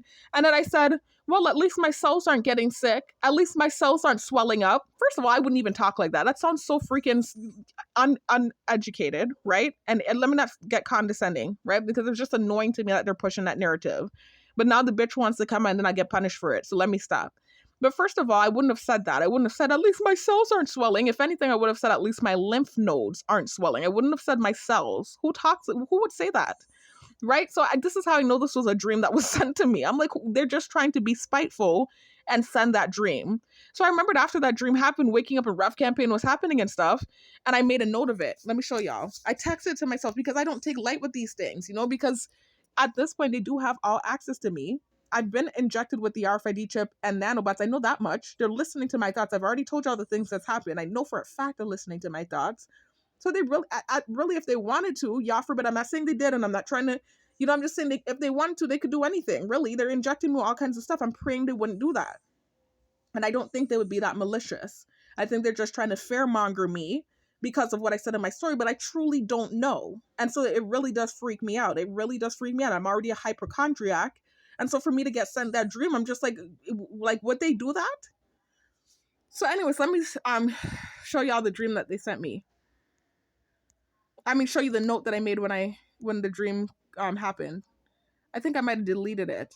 No, here it is. Dream about cells and condoms. You see, I texted it to myself, just like the other stuff that I texted myself when I had the thought manipulation thing happen about the touch stimuli and the other stimuli, and I was able to show y'all text messages that they had been sending that stimuli to me a week prior. Thank God I text everything to myself. This is how I've been able to protect myself, y'all. But anyways, that dream really freaked me out. And I don't know if they sent it again to be spiteful because of what I said in my full story, or if, God forbid, they're trying to hint something to me. I really don't know. I'm praying for the best. It's, as much as I'm not a trusting person, I just don't think people would be that wicked. I don't think they would be that wicked. I just don't. I don't think they would be that wicked, right? So I'm assuming they're just bullying me, is what I think, and antagonizing me. But anyways, I have documentation that did happen, that dream did happen. I did want to talk about. I wanted to clear the air about the fact that I've been tested since a rape. So that's not in the equation. And that I did have that dream manipulation dream, and it is something that made me feel uneasy. I did want that documentation. So anyways, long ass video, y'all. Almost as long as the last one, but at least a little shorter. Anyway, so that's it. I'm going to end on that note, guys. I'll talk to you on the next one. Peace out.